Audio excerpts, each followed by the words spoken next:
देखो last class में हमने क्या किया था, लास्ट क्लास में हमने देखा था डायबिटिक मैकुलर एडिमा, ठीक है। डायबिटिक मैकुलर एडिमा मैंने कहा था कि diabetic macular oedema it is very important clinical entity which is frequently asked in the exams. Last year he exam में रिसेंट एडवांसेस में पूछा गया था डायबिटिक मैकुलर एडिमा, ठीक है। अब देखो डायबिटिक मैकुलर एडिमा, यहाँ पे एक क्वेश्चन है कि डायबिटिक मैकुलर एडिमा एनपीडीआर में मिलेगा या पीडीआर में मिलेगा, ये बताओ।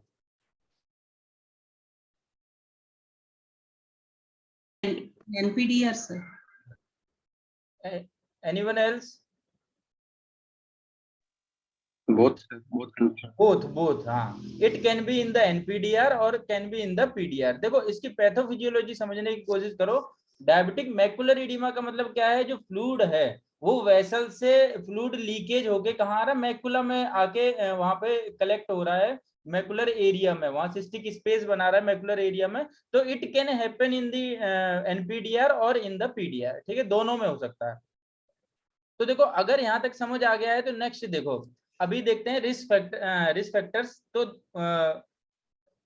यहाँ पे हम देखते हैं कि क्या क्या रिस्क फैक्टर होते हैं डायबिटिक मैकुलर एडिमा में। तो उससे पहले मैं ये बताना चाहूंगा कि रिस्क फैक्टर से पहले देखो यहाँ पे प्रिविलेंस कितना होता है डायबिटिक रेटिनोपैथी का टोटल पॉपुलेशन में, what is the prevalence of diabetic retinopathy.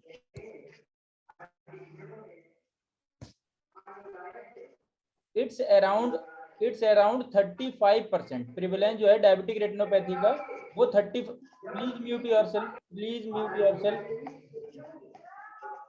Please mute yourself, otherwise I will mute you all, ठीक है। 35% प्रिविलेंस का मतलब क्या है, अगर आपने ओपीडी में 100 पेशेंट देखे हैं तो उनमें से 35 पेशेंट ये होने चाहिए, 35 पेशेंट जो हैं वो डायबिटिक रेटिनोपैथी के होने चाहिए। क्या आपको मिलते हैं, ऑनेस्टली बताना, अगर आप 100 पेशेंट देखते हैं ओपीडी में, उनमें से 35 पेशेंट होते हैं क्या डायबिटीज के, डायबिटिक रेटिनोपैथी के? No sir. नो। क्यों? हमें 35, जितना प्रिविलेंस है उतने पेशेंट क्यों नहीं मिलते हैं डायबिटीज के ओपीडी में? क्यों? क्योंकि अधिकतर जो 80% जो डायबिटिक रेटिनोपैथी के पेशेंट होते हैं दे आर एसिम्प्टोमेटिक, ठीक है।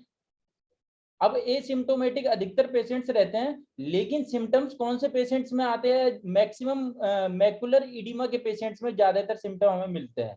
अधिकतर ब्लरिंग ऑफ विजन और या डिमिनिशन ऑफ विजन या लॉस ऑफ विजन मिलता है किसमें? मैकुलर इडिमा में, मैकुलर इडिमा में, ठीक है। या फिर पीडीआर जब हो जाता है और विट्रियस हेमरेज हो जाता है या मैकुलर इडिमा होता है तो उस केस में अधिकतर सिम्टम्स मिलते हैं, ठीक है। सिम्टोमेटिक केवल रहता है या तो पेशेंट को मैकुलर इडिमा हो या फिर पीडीआर हो या फिर विट्रियस हेमरेज हो, तो उस केस में सिम्टम्स मिलते हैं। क्लियर? तो इस वजह से यहाँ पे क्या है, मैक्सिमम पेशेंट जो है आपको 35 आउट ऑफ 100 35 पेशेंट आपको ओपीडी में नहीं मिलते हैं, ठीक है। अब अधिक जो एसिम्प्टोमेटिक पेशेंट रहते हैं उनको कैसे फिर डायग्नोज करेंगे? बाय दी स्क्रीनिंग, ये याद रखना, बाय दी स्क्रीनिंग। या तो स्क्रीनिंग से हम डायग्नोज करेंगे या फिर इंसिडेंटल फाइंडिंग होगी, कोई पेशेंट आएगा किसी और डिजीज से, इंसिडेंटल फाइंडिंग होगी, किसी और डिसीज की वजह से आएगा और फिर वहां पे डायग्नोज होगा एज ए डायबिटिक रेटिनोपैथी, ठीक है। अब यहाँ पे एक क्वेश्चन है मेरा कि मुझे ये बताओ कि डायबिटिक रेटिनोपैथी का कॉज क्या है? कोई बता सकता है डायबिटिक रेटिनोपैथी का कॉज क्या है? Microangiopathy. नहीं, माइक्रोएंजियोपैथी इज अ साइन और it's a manifestation. What is the cause of diabetic retinopathy? Hyperglycemia. Hyperglycaemia. क्या हम ये बोल सकते हैं अगर कोई किसी पेशेंट को हाइपरग्लाइसीमिया है, हाइपरग्लाइसीमिया है, क्या हम ये बोल सकते हैं कन्फर्मली कि हाँ उसको डायबिटिक रेटिनोपैथी होगी ही होगी? Duration of diabetes. नहीं, मैं अभी कॉज जानने की कोशिश कर रहा हूँ, मैं कॉज पूछ रहा हूँ कि अगर किसी पेशेंट को हाइपरग्लाइसीमिया है तो क्या आप श्योरली बोल सकते हैं कि उसको डायबिटिक रेटिनोपैथी होगी ही होगी कन्फर्मली? Yes sir. नहीं, कंफर्म नहीं है। कई पेशेंट्स में 5 इयर्स में डायबिटिक रेटिनोपैथी होती है, कई पेशेंट्स में 10 इयर्स में होती है, कई पेशेंट्स में 15 इयर्स में होती है, कई पेशेंट में 20 इयर्स में होती है। अगर किसी पेशेंट को डायबिटीज है तो हम कंफर्म ये नहीं बोल सकते हैं कि इसको डायबिटिक रेटिनोपैथी होगी ही होगी। तभी तो हम स्क्रीनिंग करते हैं कि अगर पेशेंट को डायबिटीज है तो क्या डायबिटिक रेटिनोपैथी इसमें प्रेजेंट होगी या नहीं होगी, इसीलिए तो हम स्क्रीनिंग करते हैं। तो क्या आप हाइपरग्लाइसीमिया को डेफिनेटिव कॉज बता सकते हो डायबिटिक रेटिनोपैथी का? No sir.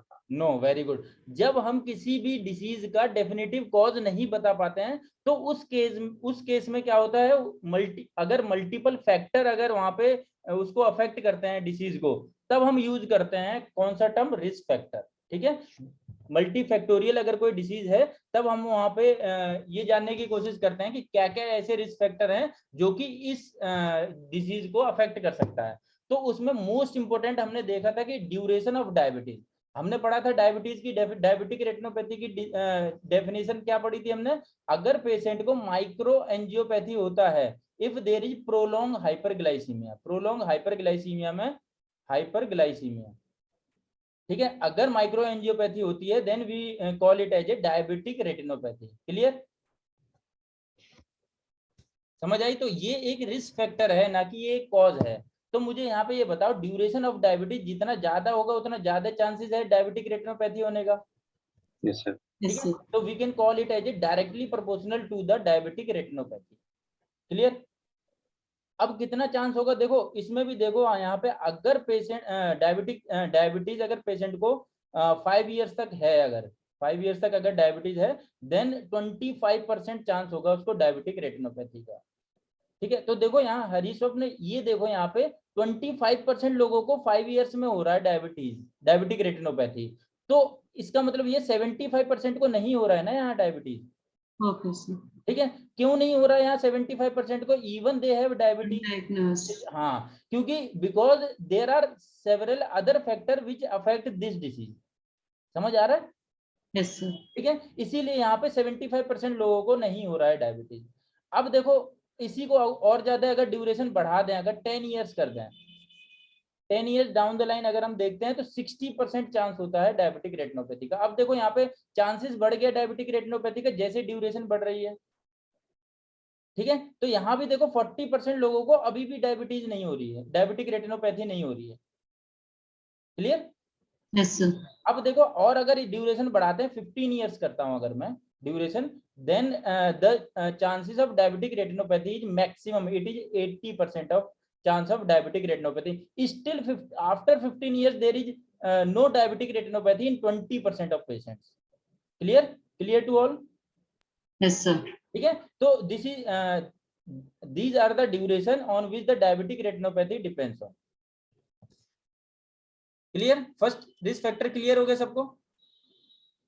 हाँ sir.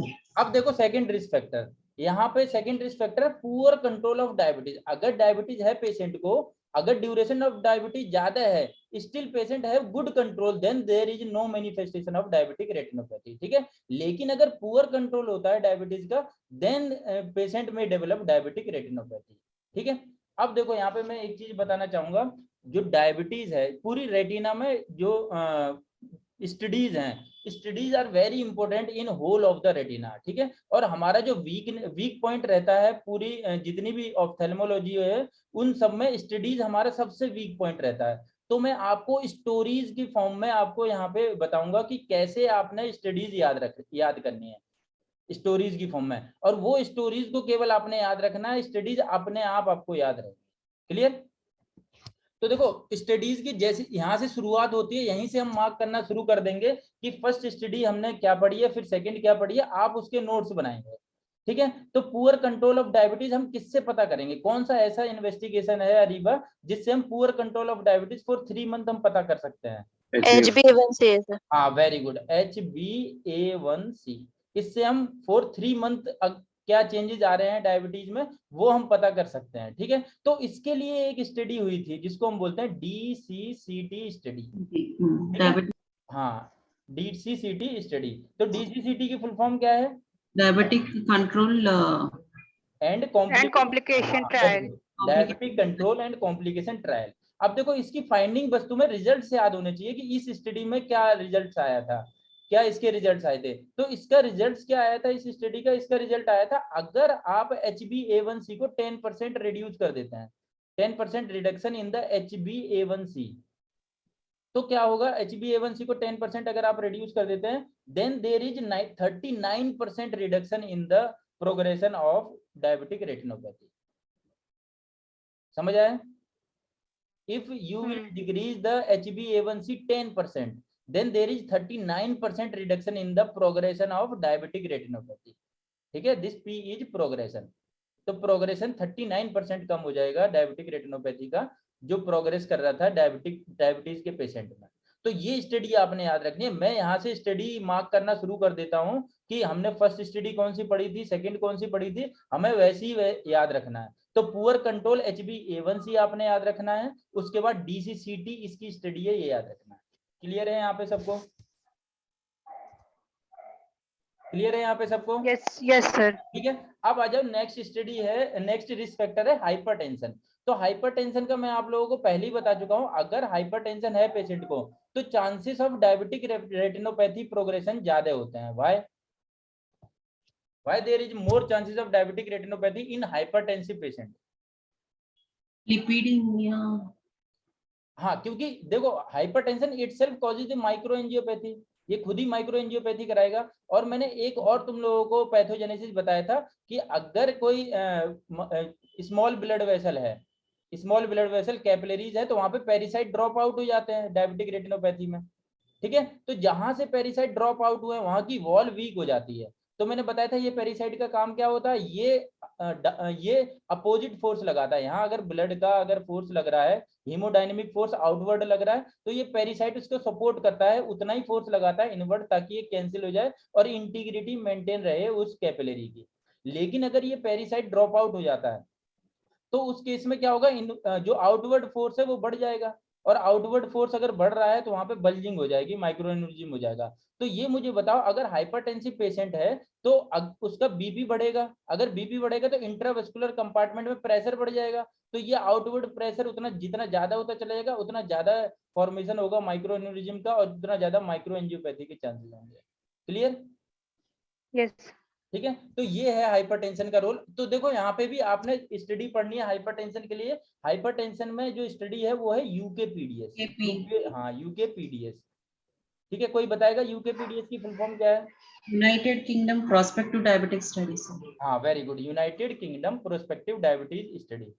ठीक है, अब देखो इसने क्या बोला था, यूकेपीडीएस में क्या रिजल्ट आया था, इसने बोला था अगर आपने गुड कंट्रोल किया है, good control of diabetes, good control of diabetes, इसके साथ साथ अगर आपने हाइपरटेंशन भी कंट्रोल किया है, control of hypertension along with good control of hypertension, control of hypertension, तो इसमें होगा क्या, it reduces the complication of the diabetic retinopathy. तो डायबिटिक कॉम्प्लिकेशन को ये रिड्यूस कर देता है, डायबिटिक कॉम्प्लिकेशन को रिड्यूस कर देता है।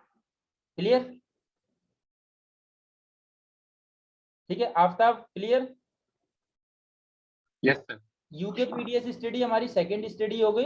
इसने क्या बताया था, इसने बताया था अगर आप डायबिटीज कंट्रोल करने के साथ साथ अगर आप हाइपरटेंशन भी कंट्रोल करते हैं, अगर पेशेंट को हाइपरटेंशन है उसको भी अगर आप कंट्रोल करेंगे तो जो डायबिटिक कॉम्प्लिकेशन होते हैं उसके चांसेस रिड्यूस हो जाएंगे। क्लियर? तो हमारे पास फर्स्ट स्टडी थी डीसीसीटी, सेकेंड स्टडी होगी हमारे पास यूकेपीडीएस। ठीक है, अब आ जाओ नेक्स्ट रिस्क फैक्टर क्या है हमारे पास, नेक्स्ट रिस्क फैक्टर है हाइपरलिपिडीमिया। तो ये जब मैंने हार्ड एक्जिडेट्स बताया था तब मैंने बोला था कि hyperlipidaemia is also a risk factor for the diabetic retinopathy. तो जितनी ज्यादा ओबेसिटी होगी उतना ज्यादा डायबिटिक रेटिनोपैथी की चांसेस, प्रोग्रेशन के चांसेस बढ़ेंगे। क्यों? Hyperlipidaemia it can also cause obesity, और ओबेसिटी अगर ये कॉज करता है then it can cause type 2 diabetes mellitus, type 2, और टाइप 2 डायबिटीज कराएगा तो डायबिटिक प्रोग्रेशन बढ़ेगा, तो डायबिटिक रेटिनोपैथी का भी प्रोग्रेशन बढ़ेगा। Clear to all? Yes sir. ठीक है, अब देखो यहाँ पे इसके लिए भी स्टडी है। तो इसके लिए हमारी थर्ड स्टडी आ जाएगी। कौन सी है थर्ड स्टडी? एकॉर्ड ट्रायल है इसका, एकॉर्ड ट्रायल, और सेकंड है इसका, फर्स्ट एकॉर्ड ट्रायल है हाइपरलिपिडीमिया का, और सेकंड ट्रायल है इसका field study.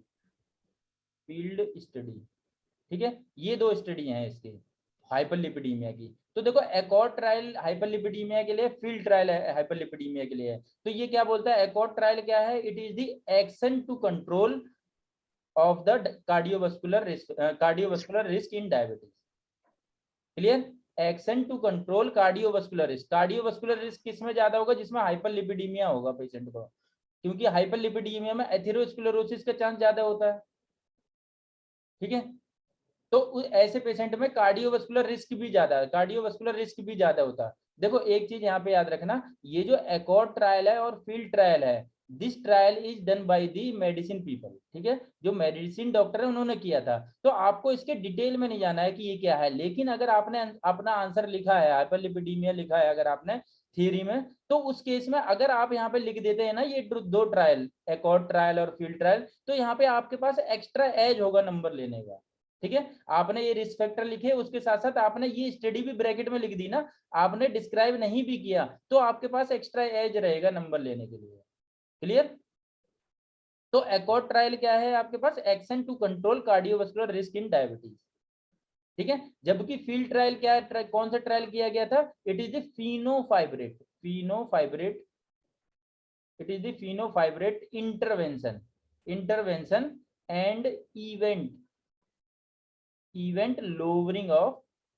lowering in diabetes। Clear? समझ आ गया सबको? दो स्टडी है, एकॉर्ड स्टडी और फील्ड स्टडी। ये थी तुम्हारी कार्डियोवास्कुलर रिस्क फैक्टर के लिए कि एथेरोस्क्लेरोसिस हाइपरलिपिडीमिया में कार्डियोवास्कुलर रिस्क फैक्टर के ऊपर एक्शन अगर हम लेते हैं तो वहां पे चांसेस ऑफ डायबिटिक रेटिनोपैथी भी कम होगा। इस स्टडी में है। फील्ड स्टडी ये एक इंटरवेंशन ट्रायल है, it is a intervention trial. इन्होंने कहा अगर फेनोफाइब्रेट एक हाइपोलिपिडेमिक ड्रग है, अगर हम इस ड्रग को देते हैं then it lowers the diabetic retinopathy progression. समझ आया सबको?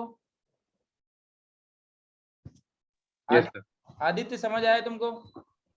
Sir, तो field study diabetic retinopathy कम करने के लिए क्या?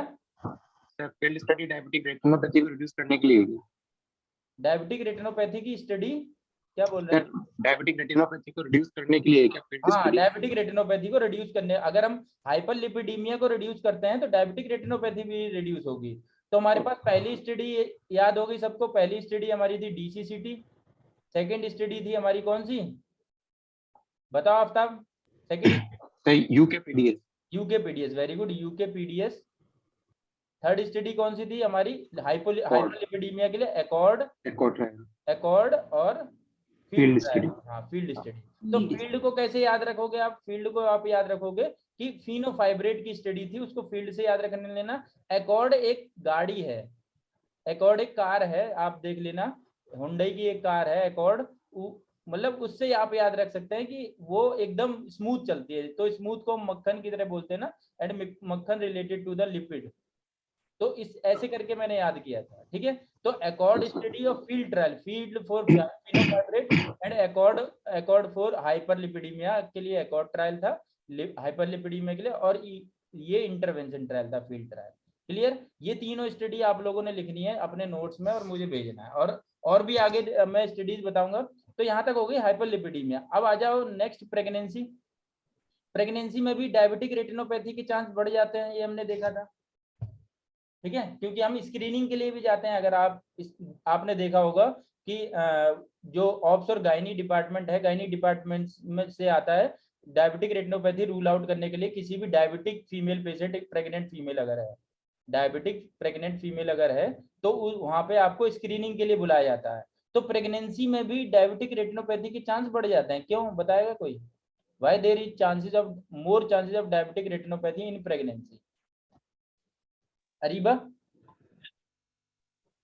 सर एक हाइपरटेंसिव कॉम्प्लिकेशन भी हो सकती है और हाइपर कोगुलेबल स्टेट होती है। हाँ, वेरी गुड, हाइपर कोगुलेबल भी होगी। तो इसमें होता क्या है, फिजियोलॉजिकल मेटाबॉलिक और हाइमोडायनेमिक सब चेंजेस आते हैं ड्यूरिंग दी प्रेगनेंसी, जिसकी वजह से माइक्रोएंजियोपैथी बढ़ जाती है, माइक्रोएंजियोपैथी इंक्रीज हो जाती है। तो माइक्रोएंजियोपैथी इंक्रीज होगी तो डायबिटिक रेटिनोपैथी के चांसेस भी बढ़ जाएंगे, ठीक है। अब जैसे अरीबा ने बताया कि हाइपरटेंशन की स्टेट भी बढ़ जाती है, हीमोडायनेमिक बढ़ जाएगा, तो वही सेम फंडा आप लोगों ने लगाना है कि यहाँ पे ये माइक्रोवेस्कुलर ये आर्ट्रियोल है, यहाँ पे इसकी अगर पेरिसाइड ड्रॉप आउट हो गया तो वीकनिंग हो गई है इसकी वॉल का, आर्ट्रियोल की वॉल का, और इनसाइड प्रेशर बढ़ जाएगा अगर हीमोडायनेमिक्स बढ़ गया है, तो उस केस में माइक्रोएंजियोपैथी के चांसेस बढ़ जाएंगे, ठीक है। क्लियर अरीबा? जी सर। ठीक है, सेम हेयर देखो, अनीमिया में भी डायबिटिक रेटिनोपैथी के चांस बढ़ जाते हैं, क्यों? There is more chances of diabetic retinopathy in anaemia. Hypercoagulable state. Hypercoagulable state बोल सकते हैं। और डेफिनेटिव क्या है इसका, मेन कॉज क्या है, एनीमिया में क्यों बढ़ जाता है ये डायबिटिक रेटिनोपैथी का chance? Sir oxygen carrying capacity कम हो जाती है। हाँ वेरी गुड। एक तो देखो हमें पता है कि हीमोडायनेमिक्स भी बढ़ जाएगा, हीमोडायनेमिक्स भी बढ़ जाएगा एनीमिया के पेशेंट में, क्योंकि ऑक्सीजन कैरिंग कैपेसिटी कम हो रही है। दूसरा यहाँ पे देखो पहले ही रेटिना इस्चीमिक हो गई है। रेटिना अगर आप देखेंगे फंडस में रेटिना इस्चीमिक हो रही है, क्योंकि डायबिटिक रेटिनोपैथी की वजह से रेटिनल इस्चीमिया हो रहा है। सीएनपी एरिया हमने देखा था वो मिलते हैं डायबिटिक रेटिनोपैथी में, और इस्चीमिक रेटिना मिलती है। तो अब क्या है, अगर एनीमिया हुआ है इसका मतलब ऑक्सीजन कैरिंग कैपेसिटी कम हो गई है। तो ऑक्सीजन कैरिंग कैपेसिटी कम हो गई है तो पहले ही इस्चीमिया हो रखा था, और अगर पेशेंट को एनीमिया हो गया तो ये बढ़ेगी इस्चीमिया का जो वो है इस्चीमिया का चांस वो और नहीं बढ़ेगा, इंक्रीज नहीं होगा। अब इस्चीमिया का चांस इंक्रीज होगा due to less oxygen carrying capacity of the RBC. तो उस केस में डायबिटिक रेटिनोपैथी का चांस भी बढ़ जाएगा। जैसे जैसे इस्चीमिया बढ़ेगा वैसे वैसे progression of diabetic retinopathy increase हो जाएगा। Clear? Clear to all? Yes, sir. अब देखो लास्ट आता है हमारे पास नेफ्रोपैथी। अब नेफ्रोपैथी में भी अगर किसी पेशेंट को वो होती है क्रोनिक किडनी डिसीज अगर होती है या तो उस केस में भी पेशेंट को डायबिटिक रेटिनोपैथी का चांस बढ़ जाता है, प्रोग्रेशन बढ़ जाता है। क्यों? आपने देखा होगा मेडिसिन से कॉल आता है कि कुछ पेशेंट में जिनको सीकेडी होता है, तो वहां पे भी आपने देखा होगा वहां पे स्क्रीनिंग के लिए आता है, फंडस एग्जामिनेशन के लिए आपके पास कॉल आता है। क्यों क्यों ऐसे पेशेंट में डायबिटिक रेटिनोपैथी के चांस बढ़ जाते हैं? Aftab, why there is increase in diabetic progression, increase progression of diabetic retinopathy in nephropathy patient? Sir protein loss होता है तो जो हाइड्रोस्टेटिक प्रेशर होगा वो लो होगा सर, तो फ्लूइड जो होगा वो एक्स्ट्रासेलुलर स्पेस में नहीं देखो शिफ्ट होने के लिए। देखो मैंने यहाँ सीकेडी क्यों बोला, अगर पेशेंट को किडनी डिसीज होगी तो एनीमिया नहीं होगा, यस सर। एनीमिया भी होगा। और अगर एरिथ्रोपोइटिन का क्रोनिक किडनी डिसीज है तो हाइपरटेंशन नहीं होगा। Yes sir. और हाइपरटेंशन और anaemia itself are risk factor for the diabetic retinopathy progression. Yes sir. समझ आया? Yes sir. ठीक है, तो इसीलिए नेफ्रोपैथी भी हम देखेंगे। नेफ्रोपैथी में भी डायबिटिक रेटिनोपैथी के चांस बढ़ जाते हैं। और मैंने बताया था 3 पॉइंट्स बताए थे कि रेटिनोपैथी अगर रेटिना की वेसल्स इन्वॉल्वमेंट होती है तो रेटिनोपैथी होता है, अगर किडनी की वेसल्स इन्वॉल्वमेंट है तो नेफ्रोपैथी होगा, और अगर ब्रेन की वेसल्स इन्वॉल्वमेंट है, स्मॉल आर्टरियल इन्वॉल्वमेंट है तो न्यूरोपैथी भी होगा। तो ये तीनों चीजें हमें रूल आउट करनी पड़ेंगी अगर पेशेंट आता है हमारे पास डायबिटिक रेटिनोपैथी का। तो क्लियर? Yes sir. ठीक है, अब देखो यहाँ पे मैंने ये जो रिस्क फैक्टर यहाँ पे लिखे हैं, इन रिस्क फैक्टर से कोई मुझे बताएगा कि इन्वेस्टिगेशन आप नहीं पता लगा सकते हैं कि अगर कोई डायबिटिक रेटिनोपैथी का पेशेंट आता है तो आप उसमें क्या क्या इन्वेस्टिगेशन करा सकते हैं, आप वो भी इससे आइडेंटिफाई कर सकते हैं। जैसे ड्यूरेशन ऑफ डायबिटीज और पुअर कंट्रोल ऑफ डायबिटीज है तो इसका मतलब आपने करना क्या है, यहाँ आरबीएस कराना है। इसके साथ साथ आप और क्या करा सकते हैं, फास्टिंग पीपी भी करा सकते हैं। ठीक है, और इसके अलावा एक मोस्ट इंपोर्टेंट HbA1c जिसकी स्टडी हमने देखी थी, HbA1c वो भी करा सकते हैं। क्लियर सदैव? Yes sir. तो अगर आपको ये रिस्क फैक्टर पता है तो आप इजीली पेशेंट में क्या इन्वेस्टिगेशन करानी है, सिस्टमिक इन्वेस्टिगेशन, ये आप इजीली आइडेंटिफाई कर पाएंगे। तो मुझे आफ्ताब बताएगा HbA1c की कौन सी स्टडी थी? सर HbA1c की DCCT study. DCCT, very good. देखो अब मैं ये चीज बार बार क्यों पूछूंगा, इसलिए पूछूंगा ताकि आपको स्टडी सारी यहीं याद हो जाए। तो जितनी बार भी डायबिटीज आएगा हमारी स्टडी में, आगे जितने हम चैप्टर पढ़ेंगे वहां मैं पूछूंगा what is the study of diabetes, diabetic retinopathy in diabetic patient, what is the study of HbA1c। तो तुम लोगों को सारी स्टडी यहीं पे याद हो जाएंगे। क्लियर? अब Yes, देखो अगर हाइपरटेंशन भी एक रिस्क फैक्टर है तो हम प्लीज म्यूट योरसेल्फ। देखो हाइपरटेंशन है तो यहाँ पे हम बीपी चेक कराएंगे पेशेंट का। ठीक है, अब देखो हाइपर लिपिडीमिया है तो हम लिपिड प्रोफाइल पूरी करानी बहुत जरूरी है पेशेंट की, लिपिड प्रोफाइल। ठीक है, लिपिड प्रोफाइल में आप क्या क्या करा सकते हैं, यहाँ पे आप सीरम लिपिड करा सकते हैं, सीरम लिपिड लेवल करा सकते हैं, HDL करा सकते हैं, LDL करा सकते हैं। ठीक है, और टोटल कोलेस्ट्रॉल करा सकते हैं, टोटल कोलेस्ट्रॉल करा सकते हैं। ठीक है, तो ये इजीली आपको इन्वेस्टिगेशन, सिस्टमिक इन्वेस्टिगेशन क्या क्या पूछी जाती है ये आप इजीली बता सकते हैं और एग्जाम में लिख भी सकते हैं इसी रिस्क फैक्टर के बेस पे, ठीक है। उसके बाद प्रेगनेंसी को छोड़ दो, उसके बाद अनीमिया है। अगर अनीमिया में डायबिटिक रेटिनोपैथी के चांस बढ़ते हैं तो आप क्या सिस्टमिक इन्वेस्टिगेशन एचबी कराएंगे, सीबीसी कराएंगे, ठीक है। इसके साथ ईएसआर भी करा सकते हैं और सीआरपी भी करा सकते हैं। तो जितनी भी ब्लड टेस्ट में जितने भी हीमोग्लोबिन से रिलेटेड, सीबीसी से रिलेटेड जितनी भी इन्वेस्टिगेशन है आप सब करा सकते हैं। क्लियर। और अगर देखो नेफ्रोपैथी है पेशेंट को तो यहाँ पे आप क्या कराएंगे, केएफटी कराएंगे, वेरी वेरी इंपॉर्टेंट। तो सीरम यूरिया क्रिएट कराएंगे, सीरम यूरिया क्रिएट। तो ये आप सिस्टमिक इन्वेस्टिगेशन आप करा सकते हैं। किस पे बेस्ड है ये, अगर आपको रिस्क फैक्टर याद है तो क्या क्या यहाँ पे आप इन्वेस्टिगेशन कराएंगे ये भी याद है। यहाँ तक सबको क्लियर हो गया सदैव? Yes sir. सर आपकी पूरी स्क्रीन नहीं आ रही है, मतलब आधी जहाँ पे आप लिख रहे हो बस उतना ही शो हो रहा है, बाकी नहीं विजिबल नहीं है बाकी? विजिबल? बाकी हाँ लोगों को, ठीक है सर। बाकी लोगों को विजिबल है? Yes sir. तो सदैव अपना नेटवर्क चेक करो फिर। Yes sir. ठीक है। तो यहाँ तक सबको समझ आ गया कि रिस्क फैक्टर क्या क्या होता है, क्या क्या इसकी स्टडीज हैं, कैसे Yes, कैसे हम हाँ क्या क्या उसमें इन्वेस्टिगेशन करा सकते हैं। तो अब देखो डायबिटिक रेटिनोपैथी में मैनेजमेंट देखते हैं। मैनेजमेंट पूछा जाता है तो मैनेजमेंट में सबसे पहले स्टार्ट हम करेंगे, अगर एग्जाम में मैनेजमेंट पे क्वेश्चन आया डायबिटिक रेटिनोपैथी का तो वहां पे हम स्टार्ट करेंगे इन्वेस्टिगेशन से, ठीक है। तो first of all we write all the investigation which we can do in the diabetic retinopathy patient, then we will write the treatment part, ठीक है। तो इन्वेस्टिगेशन हम कहाँ से शुरू करेंगे, सिस्टमिक इन्वेस्टिगेशन से। तो मुझे एक एक करके बताते जाओ कि सिस्टमिक इन्वेस्टिगेशन में कहाँ क्या हम कराएंगे, ये बताएगा मुझे आदित्य। सिस्टमिक इन्वेस्टिगेशन में आप क्या क्या करा सकते हैं पेशेंट को? Sir RBS, very good, RBS और एचबीएनसी, HbA1c, very good. Fasting, PP, हाँ fasting, PP, lipid profile lipid profile, very good.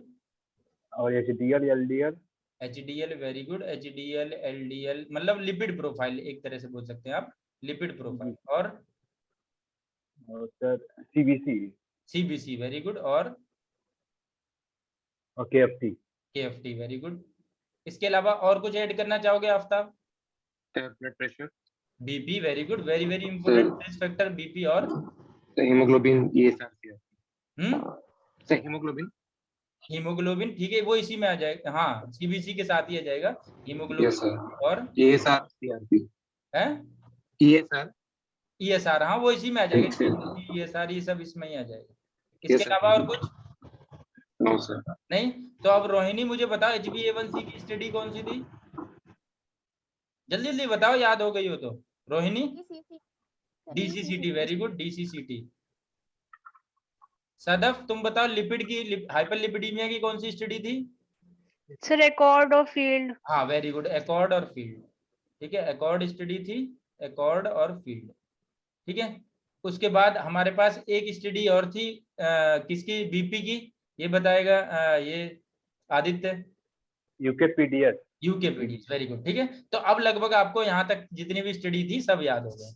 अब चलो ये यहाँ तक आपको क्लियर हो गया है। तो अब देखो अब next investigation, most important investigation है FFA और सेकंड मोस्ट इंपोर्टेंट है OCT। तो देखो FFA और OCT हम डिटेल में नेक्स्ट क्लास में पढ़ेंगे, लेकिन यहाँ ब्रीफ में मैं आपको बता दूं कि आप FFA में क्या फाइंड आउट करना चाहेंगे इन डायबिटिक रेटिनोपैथी पेशेंट, ठीक है। तो FFA में आप यहाँ पे क्या फाइंड आउट करना चाहेंगे, तो देखो अगर किसी पेशेंट में मैकुलर इस्चीमिया हुआ है, मैकुलर इस्चीमिया, तो उसको आप यहाँ पे FFA में फाइंड आउट करना चाहेंगे। तो देखो यहाँ पे ये FFA है, FFA। तो देखो यहाँ पे मैंने आपको पहले भी बताया था, अगर आपको ब्लैक दिख रहा है, मैं सिंपल लैंग्वेज में बोल रहा हूँ, अगर आपको ब्लैक दिख रहा है तो इसका मतलब वो हाइपोफ्लोरेसेंस है, ठीक है। इसको डिटेल में अगली क्लास में बताऊंगा। और अगर व्हाइट दिख रहा है, व्हाइट या लीकेज दिख रहा है, लीकेज दिख रहा है अगर आपको, तो वहां पे वो क्या होगा, हाइपर फ्लोरेसेंस, ठीक है। अब देखो यहाँ पे मैकुलर इस्चीमिया अगर हुआ है तो वहां की, इसका मतलब इस्चीमिया का मतलब है कि वहां की ब्लड वेसल जो है वो प्रून्ड हो गई है, कट गई हैं। तो देखो यहाँ पे जो मैकुला है ये देखो ब्लैक दिख रहा है, दिख रहा है, दिख रहा है नहीं दिख रहा है? Yes sir. ठीक है। तो यहाँ पे मैकुला में देखोगे आप, तो यहाँ पे क्या हो गया, यहाँ मैकुलर इस्चीमिया हो गया। मैकुलर इस्चीमिया अगर होता है तो वो आप इससे आइडेंटिफाई कर सकते हैं। तो मैकुलर इस्चीमिया जानने के लिए आपको ये पता होना जरूरी है कि नॉर्मल फाज फोवियल एवेस्कुलर जोन कितना होता है। What is the normal foveal avascular zone? 500 micron. हाँ, वेरी गुड, 500 to 600 माइक्रोन। ठीक है। अगर हम इस्चीमिया बोलेंगे तो it must be more than 1000 micron. अगर 1000 माइक्रोन से ज्यादा है तब हम उसे बोलेंगे मैकुलर इस्चीमिया। तो पहला तो ये पॉइंट है जो आपने आइडेंटिफाई करना है in the diabetic retinopathy patient in the fluorescence FFA, fundus fluorescence angiography. Second देखो और क्या आप इससे पता लगा सकते हैं, ये दिख रहे हैं, देखो यहाँ पे ये लीकेज दिख रही है, व्हाइट व्हाइट आपको हाइपर फ्लोरेसेंस जो दिखेगा, दिस इज लीकेज। और यहाँ पे देखो इसके इस ब्लैक के अलावा और यहाँ पे कुछ कुछ ब्लैक ब्लैक यहाँ पे आपको सर्कल दिख रहे हैं। What are these black circles? Areeba, ये black circle capillary drop out है सर, हाँ very good, capillary drop out बोलते हैं। और या इसको नॉन CNP हाँ इसे हम नॉन परफ्यूजन एरिया। हाँ सीएनपी एरियाज बोलते हैं इसे। ठीक है। तो ये सीएनपी एरियाज आपको यहाँ है। तो सेकंड पॉइंट आप ये यहाँ पे आइडेंटिफाई करेंगे एफएफए में, डायबिटिक रेटिनोपैथी में। फर्स्ट पॉइंट था आपका मैकुलर इस्चीमिया, सेकंड पॉइंट है ये सीएनपी एरिया, थर्ड पॉइंट है यहाँ पे मैंने पहले भी बताया था डॉट, ये दिख रहे हैं आपको यहाँ पे डॉट ब्लॉट हेमरेज है या माइक्रो एन्यूरिज्म है। तो यहाँ पे डिफरेंशिएट ये करता है कि डॉट ब्लॉट हेमरेज है फंडस में या फिर माइक्रो एन्यूरिज्म है। ठीक है। तो कैसे ये डिफरेंशिएट करता है, अगर डॉट ब्लॉट हेमरेज होगा, अगर डॉट ब्लॉट हेमरेज होगा तो उस केस में क्या है, ब्लॉक्ड फ्लोरेसेंस मिलेगा, ब्लॉक्ड फ्लोरेसेंस। अब ब्लॉक्ड को सिंपल टर्म में मैं बोलूं यहाँ पे हाइपोफ्लोरेसेंट मिलेगा, हाइपोफ्लोरेसेंट। ठीक है। ये मैं आगे बताऊंगा जब नेक्स्ट क्लास में फ्लोरेसेंट एंजियोग्राफी पढ़ाऊंगा, उस केस में बताऊंगा। और अगर लीकेज है, अगर माइक्रो एन्यूरिज्म है, तो वो क्या करेगा, फंडस फ्लोरेसेंस एंजियोग्राफी में वहां पे हाइपर फ्लोरेसेंस यानी वहां पे लीकेज दिखेगा। लीकेज कैसा दिखेगा, हाइपर फ्लोरेसेंस, हाइपर फ्लोरेसेंस दिखेगा। ठीक है। तो यहाँ पे देखो एफएफए में यहाँ पे क्या दिख रहा है आपको, ये हाइपर फ्लोरेसेंस दिख रहा है या हाइपो फ्लोरेसेंस दिख रहा है? क्या दिख रहा है यहाँ, हाइपर दिख रहा है। हाँ हाइपर, तो इसका मतलब ये क्या, माइक्रो एन्यूरिज्म। ठीक है। अब इसके अलावा तो ये तीसरा पॉइंट हो गया, आप डिफरेंशिएट करेंगे डॉट ब्लॉट हेमरेज को माइक्रो एन्यूरिज्म से। तीसरा और क्या सर डॉट ब्लॉट और माइक्रो एन्यूरिज्म को क्लिनिकली डिफरेंशिएट कैसे कर सकते हैं? देखो मैंने लास्ट क्लास में भी आपको बताया था कि आप क्लिनिकली इसको एकदम कंफर्म नहीं बता सकते कि ये डॉट ब्लॉट हेमरेज है या फिर माइक्रो एन्यूरिज्म है। बस एक जनरल आइडिया आप ये लगा सकते हैं कि वेसल है, तो वेसल के पास अगर है तो वो डॉट ब्लॉट भी हो सकता है, माइक्रो एन्यूरिज्म भी हो सकता है। लेकिन अगर वेसल से अगर दूर है अगर कोई हेमरेज टाइप का, तो it must be dot blot haemorrhage. लेकिन अगर वेसल के पास है तो दोनों हो सकता है। अब उसको कंफर्म करने के लिए आप एफएफए कराएंगे। ये कंफर्मेटरी फाइंडिंग है डॉट ब्लॉट हेमरेज की, डॉट ब्लॉट हेमरेज है या फिर माइक्रो एन्यूरिज्म है, उसको कंफर्म करने के लिए हम एफएफए कराते हैं। क्लियर? Okay sir. अब देखो नेक्स्ट है, तीसरा पॉइंट ये हो गया, चौथा पॉइंट ये थर्ड पॉइंट हो गया। और फोर्थ पॉइंट है हमारे पास, हम डिफरेंशिएट करते हैं इरमा को नियोवास्कुलराइजेशन से। नियोवास्कुलराइजेशन फोर्थ पॉइंट है, नियोवास्कुलराइजेशन वर्सेस इरमा। तो इरमा है या नियोवास्कुलराइजेशन है, उसको डिफरेंशिएट हम करते हैं बाय दी एफएफए। ये चार पॉइंट हैं जो आप एफएफए से डायग्नोज करना चाहेंगे। तो नियोवास्कुलराइजेशन में बहुत ज्यादा लीकेज मिलेगा, हाइपर फ्लोरेसेंस बहुत ज्यादा मिलेगा, बहुत ज्यादा लेट लीकेज मिलेगा, लेट लीकेज मिलेगा। ठीक है। जबकि इसमें फ्लोरिसिन डाई जो है वो लीक नहीं होगी, no leakage of the fluorescein dye. ठीक है, इसके कंपैरिजन में। तो ये चार पॉइंट आपने याद रखने हैं। पहला आप मैकुलर इस्चीमिया को रूल आउट करने के लिए, दूसरा सीएनपी एरिया को, तीसरा डॉट ब्लॉट हेमरेज को माइक्रो एन्यूरिज्म से डिफरेंशिएट करने के लिए, और फोर्थ नियोवास्कुलराइजेशन को इरमा से डिफरेंशिएट करने के लिए आप यहाँ पे एफएफए कराएंगे। तो आपने करना क्या है एग्जाम में, एफएफए लिखा अगर आपने इन्वेस्टिगेशन में लिखा है तो यही चार पॉइंट लिखना है। To diagnose macular ischemia, CNP area, to differentiate between dot blot hemorrhage and microaneurysm, और fourth point to differentiate between neovascularization and इरमा। बस इतना लिखना है और डिटेल में आपने कुछ नहीं लिखना है। अगर मैनेजमेंट आपसे पूछा गया डायबिटिक रेटिनोपैथी का, यहाँ तक क्लियर हो गया सबको? यस। ठीक है। अब देखो नेक्स्ट इन्वेस्टिगेशन जो आपने लिखनी है वो है ओसीटी। तो अब देखो ओसीटी में आपने करना क्या है, ओसीटी में आप देखो यहाँ पे जो मैकुलर इडिमा है उसको रूल आउट करेंगे आप, मैकुलर डायबिटिक मैकुलर इडिमा। तो मैकुलर इडिमा आपको कैसा दिखेगा, अगर फ्लूइड है या ब्लड है अंदर तो क्या होगा वहां पे आपको इसमें हम क्या यूज कर रहे थे, फ्लोरेसेंट यूज कर रहे थे, फ्लोरेसेंट, फ्लोरेसेंट। ठीक है। तो अगर ज्यादा फ्लोरेसेंट होगा तो उसे हाइपर फ्लोरेसेंट बोले थे हम यहाँ पे, और अगर कम होगा, अगर ब्लैक दिखेगा तो हाइपो फ्लोरेसेंट बोलते हैं यहाँ पे, ठीक है। जबकि यहाँ पे क्या यूज करते हैं, अगर व्हाइट दिखता है तो हम यूज करते हैं यहाँ पे रिफ्लेक्टिव, यहाँ पे हम अधिकतर रिफ्लेक्टिव यूज करते हैं, रिफ्लेक्टिव, ठीक है। तो अगर व्हाइट दिखता है तो वहां पे हाइपर रिफ्लेक्टिव बोलते हैं, और अगर ब्लैक दिखता है तो हम यहाँ पे हाइपो रिफ्लेक्टिव बोलते हैं। क्लियर? तो यहाँ पे देखो, ये यहाँ पे सिस्टिक स्पेस दिख रहा है, ये सिस्टिक स्पेस हाइपर रिफ्लेक्टिव है या हाइपो रिफ्लेक्टिव है? हाइपो। हाँ, तो अब आप यहाँ पे क्या यूज करेंगे, hypo reflective cystic space is seen in the inner retina. Inner retina में आपको हाइपो रिफ्लेक्टिव सिस्टिक स्पेस दिख रहा है, ये आप डिस्क्रिप्शन बताएंगे ओसीटी में डायबिटिक मैकुलर एडिमा का। अब देखो यहाँ पे इसके अलावा यहाँ पे ये व्हाइट व्हाइट दिख रहा है, ये क्या है रीवा, ये व्हाइट व्हाइट डॉट टाइप के दिख रहे हैं, what are these dots? Hyper reflective dots. हाँ, हाइपर रिफ्लेक्टिव डॉट्स। ये क्यों मिलते हैं हमें hyper reflective dots? These are hyper reflective dots. Hyper, sir ये फोटोरिसेप्टर्स के नहीं, ये फोटो रिसेप्टर नहीं, these are hard exudates, hard, ठीक है, दीज आर हार्ड एक्सुडेट्स, ये हार्ड एक्सुडेट्स हैं। ये हमको व्हाइट, देखो यहाँ पे एक चीज देखो अरीबा, यहाँ पे देखो ये हार्ड एक्सुडेट, यहाँ पे ये जो ब्लैक ब्लैक लाइनिंग ऐसी नहीं दिख रही है, शैडो। जी सर। these are shadowing। अगर ये हार्ड एक्सुडेट होंगे तब भी यहाँ पे ब्लैक ब्लैक शेडोइंग आपको दिखेगी। क्लियर? जी सर। तो यहाँ पे आपने एक तो ये आइडेंटिफाई करना है कि मैकुलर एडिमा हुआ है पेशेंट को या नहीं हुआ है। दूसरा देखो यहाँ पे अगर कोई विट्रोमैकुलर ट्रैक्शन लगा हुआ होगा ना, वो भी हम ओसीटी से आइडेंटिफाई कर लेंगे, विट्रियोमैकुलर ट्रैक्शन। क्लियर? तो एक तो हम यहाँ पे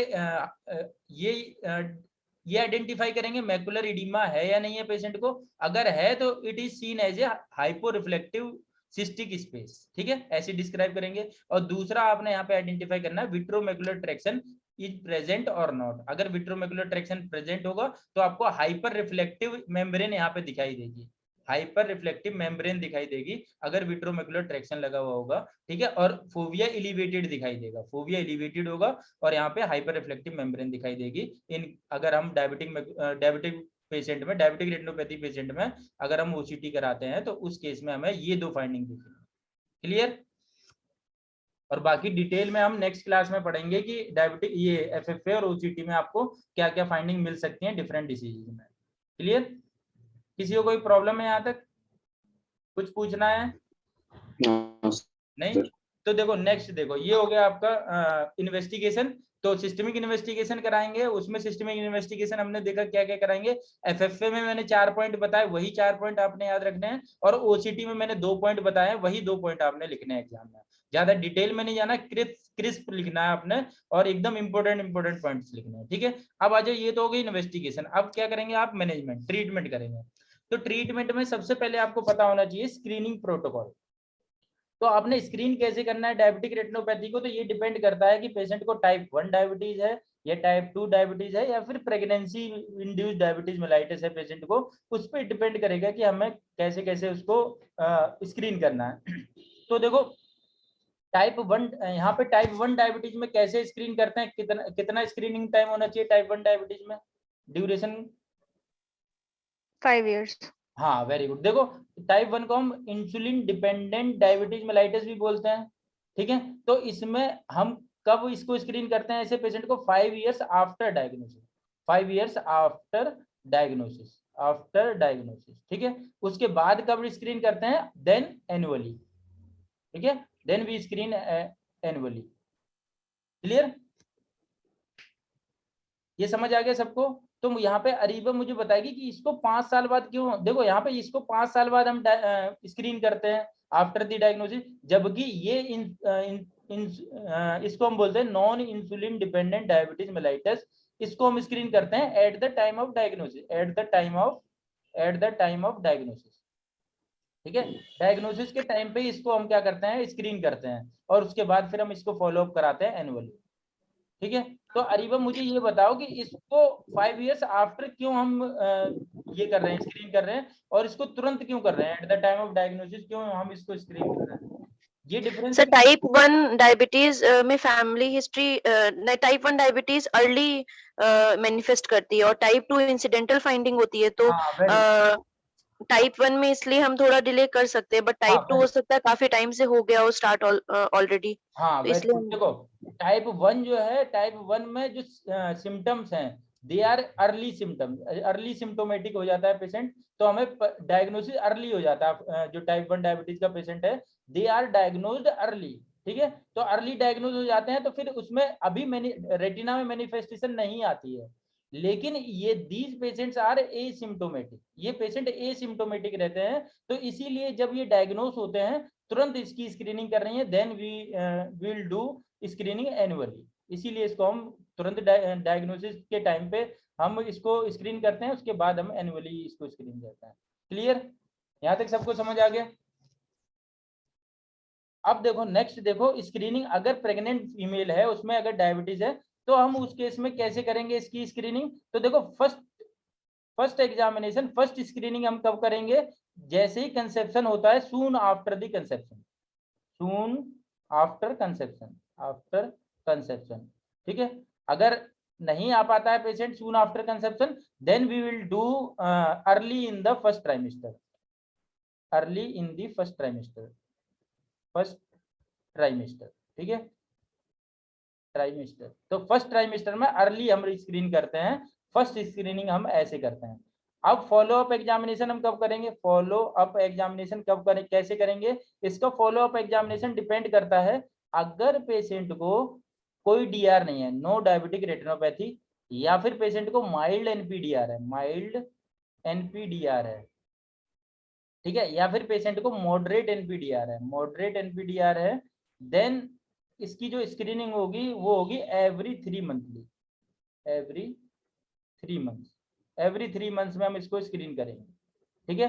हर 3 मंथ पे हम पेशेंट को बुलाएंगे, फॉलो अप एग्जामिनेशन करेंगे रेटिना का, ठीक है, स्क्रीनिंग करेंगे। उसके बाद अगर पेशेंट को सीवियर एनपीडीआर है, अगर पेशेंट को सीवियर एनपीडीआर है या फिर वर्स देन सीवियर है और मोर वर्स देन सीवियर है, वर्स देन सीवियर एनपीडीआर है, वर्स देन सीवियर है, देन हम कैसे स्क्रीन करेंगे इसको, एवरी मंथली, ठीक है, एवरी मंथ इसको क्या करेंगे, स्क्रीन करेंगे एवरी मंथ, ठीक है। तो ये है screening protocol pregnancy induced diabetes mellitus का।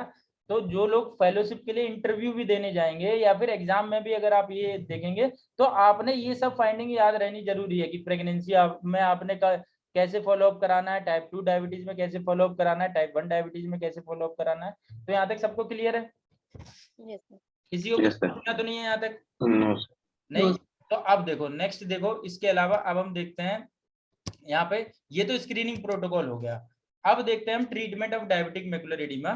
तो देखो treatment of diabetic macular oedema मैंने पहले क्यों लिया है, क्यों इसलिए लिया है क्योंकि जो एनपीडीआर है और पीडीआर है इसके ट्रीटमेंट अधिकतर आप लोगों को पता है कि इसमें क्या करते हैं, फॉलो अप कराते हैं एनपीडीआर में, और पीडीआर में हम एंटी वेजेफ देते हैं या फिर लेजर करते हैं, ये हम बाद में देखेंगे। पहले मोस्ट इंपोर्टेंट पार्ट देखते हैं मैनेजमेंट में डायबिटिक मैकुलर एडिमा। मैंने आपको पहले भी बताया था कि डायबिटिक मैकुलर एडिमा के पेशेंट में क्या होता है, ये पेशेंट ज्यादातर प्रेजेंट करते हैं और अधिकतर एग्जाम में ये पूछा जाता है डायबिटिक मैकुलर एडिमा का मैनेजमेंट। तो डायबिटिक मैकुलर एडिमा की डेफिनेशन मुझे कोई बताएगा कि DRCR.net क्लासिफिकेशन कौन सी है डायबिटिक मैकुलर एडिमा की, कौन क्या थी? Sir centre involving and non centre involving. हाँ वेरी गुड, सेंटर इन्वॉल्विंग और non centre involving diabetic macular oedema था। अब मुझे बताओ सेंटर इन्वॉल्विंग कब बोलेंगे हम? Within 300 micrometre of centre of macula हुआ तो सेंटर इन्वॉल्विंग, और आउटसाइड हुआ 300 माइक्रोमीटर के नॉन सेंटर इन्वॉल्विंग। हाँ वेरी गुड। 3000 नहीं 1000 नहीं था, 300 था, इसको देख लीजिए एक बार। हाँ 300 माइक्रोन के अंदर अगर मैकुलर एडिमा होता है तब हम उसे बोलेंगे सेंटर इन्वॉल्विंग। अगर more than 300 micron away from the macula होता है तो हम उसे नॉन सेंटर इन्वॉल्विंग बोलते हैं। क्लियर? तो अब देखो इसको डिवाइड क्यों किया गया, इसको centre involving non centre involving में क्यों डिफरेंशिएट किया गया। तो देखो यहाँ पे मैं फिर से स्टडीज आएंगी डायबिटिक मैकुलर, क्यों इसीलिए पूछा जाता है ये अधिकतर थ्योरी एग्जाम में डायबिटिक मैकुलर एडिमा का ट्रीटमेंट, क्योंकि यहाँ पे स्टडीज हैं कुछ कुछ, वो स्टडीज आपको याद होनी चाहिए। तो यहाँ मैं आपको एक स्टोरी बता रहा हूँ, आपने ये स्टोरी याद रखनी है, इसकी स्टडीज भी आपको याद हो जाएंगी। देखो चाहे डायबिटिक मैकुलर एडिमा की स्टडी हो, चाहे आपकी पीडीआर की स्टडी हो, चाहे ARMD की स्टडी हो, सब स्टडीज में एक कॉमन पैटर्न फॉलो हुआ है, वो मैं आप लोगों को कॉमन पैटर्न बताता हूँ। देखो शुरुआत जब हुई थी मैकुलर एडिमा की या अगर नियोवास्कुलराइजेशन हो रहा है या मैकुलर एडिमा हो रहा है, तो शुरुआत पहले जब था ना, हमारे पास एंटी VEGF नहीं थे, तो हमारे पास एक ही ऑप्शन था, एंटी VEGF नहीं थे प्रीवियसली, तो एक ही ऑप्शन था लेजर।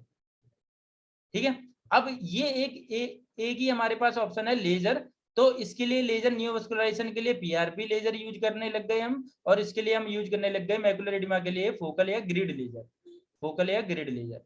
क्लियर? तो शुरुआत जो हुई थी जितनी भी स्टडीज की, वो शुरुआत होगी यहीं से, या तो लेजर से शुरुआत होगी। उसके बाद देखो जैसे जैसे एंटी VEGF का डेवलपमेंट हुआ, एंटी VEGF का नई नई इंटरवेंशन हुई एंटी VEGF पे, तो यहाँ नई नई स्टडीज बनाई गई। तो देखो कभी भी अगर नई कोई ट्रीटमेंट अगर आती है, नया अगर कोई ट्रीटमेंट प्रोटोकॉल आता है, तो उसमें क्या होता है, अधिकतर रिसर्च चलती है, तो वो करता क्या है, जो एग्जिस्टिंग ट्रीटमेंट है उसी से ही कंपेयर करता है, जो भी नई जो ट्रीटमेंट प्रोटोकॉल आया है उसको उसी से ही कंपेयर करेगा। तो अगर उससे कंपेयर करता है, तो वहां पे स्टडीज में जितनी भी स्टडीज हुई हैं, तो नई अगर कोई ड्रग आई है, उसको प्रीवियस अगर कोई मैनेजमेंट प्रोटोकॉल है या ट्रीटमेंट प्रोटोकॉल है, उसी से ही कंपेयर करते हैं हर किसी स्टडीज में। ठीक है, हर किसी में नहीं, मैं इसकी बात कर रहा हूँ, रेटिना में जितनी भी स्टडीज होंगी नियोवास्कुलराइजेशन की, उन सब में अधिकतर एक ही पैटर्न फॉलो होगा। अब देखो कैसे, पहले जो एंटी VEGF आया था, वो आया था बीवासीजुमैब। ठीक है, तो बीवासीजुमैब अधिकतर रेटिना के लिए यूज नहीं हुआ था। जब डेवलपमेंट हुआ रानीबिजुमैब का, तब अधिकतर इसको रेटिना में नियोवास्कुलराइजेशन के लिए यूज करना शुरू किया। तो इसको भी देखो, ये FDA अप्रूव्ड नहीं है बीवासीजुमैब, तो इसको ऑफ लेवल यूज करने लग गए रेटिना के नियोवास्कुलराइजेशन के लिए, ऑफ लेवल यूज कर रहे थे।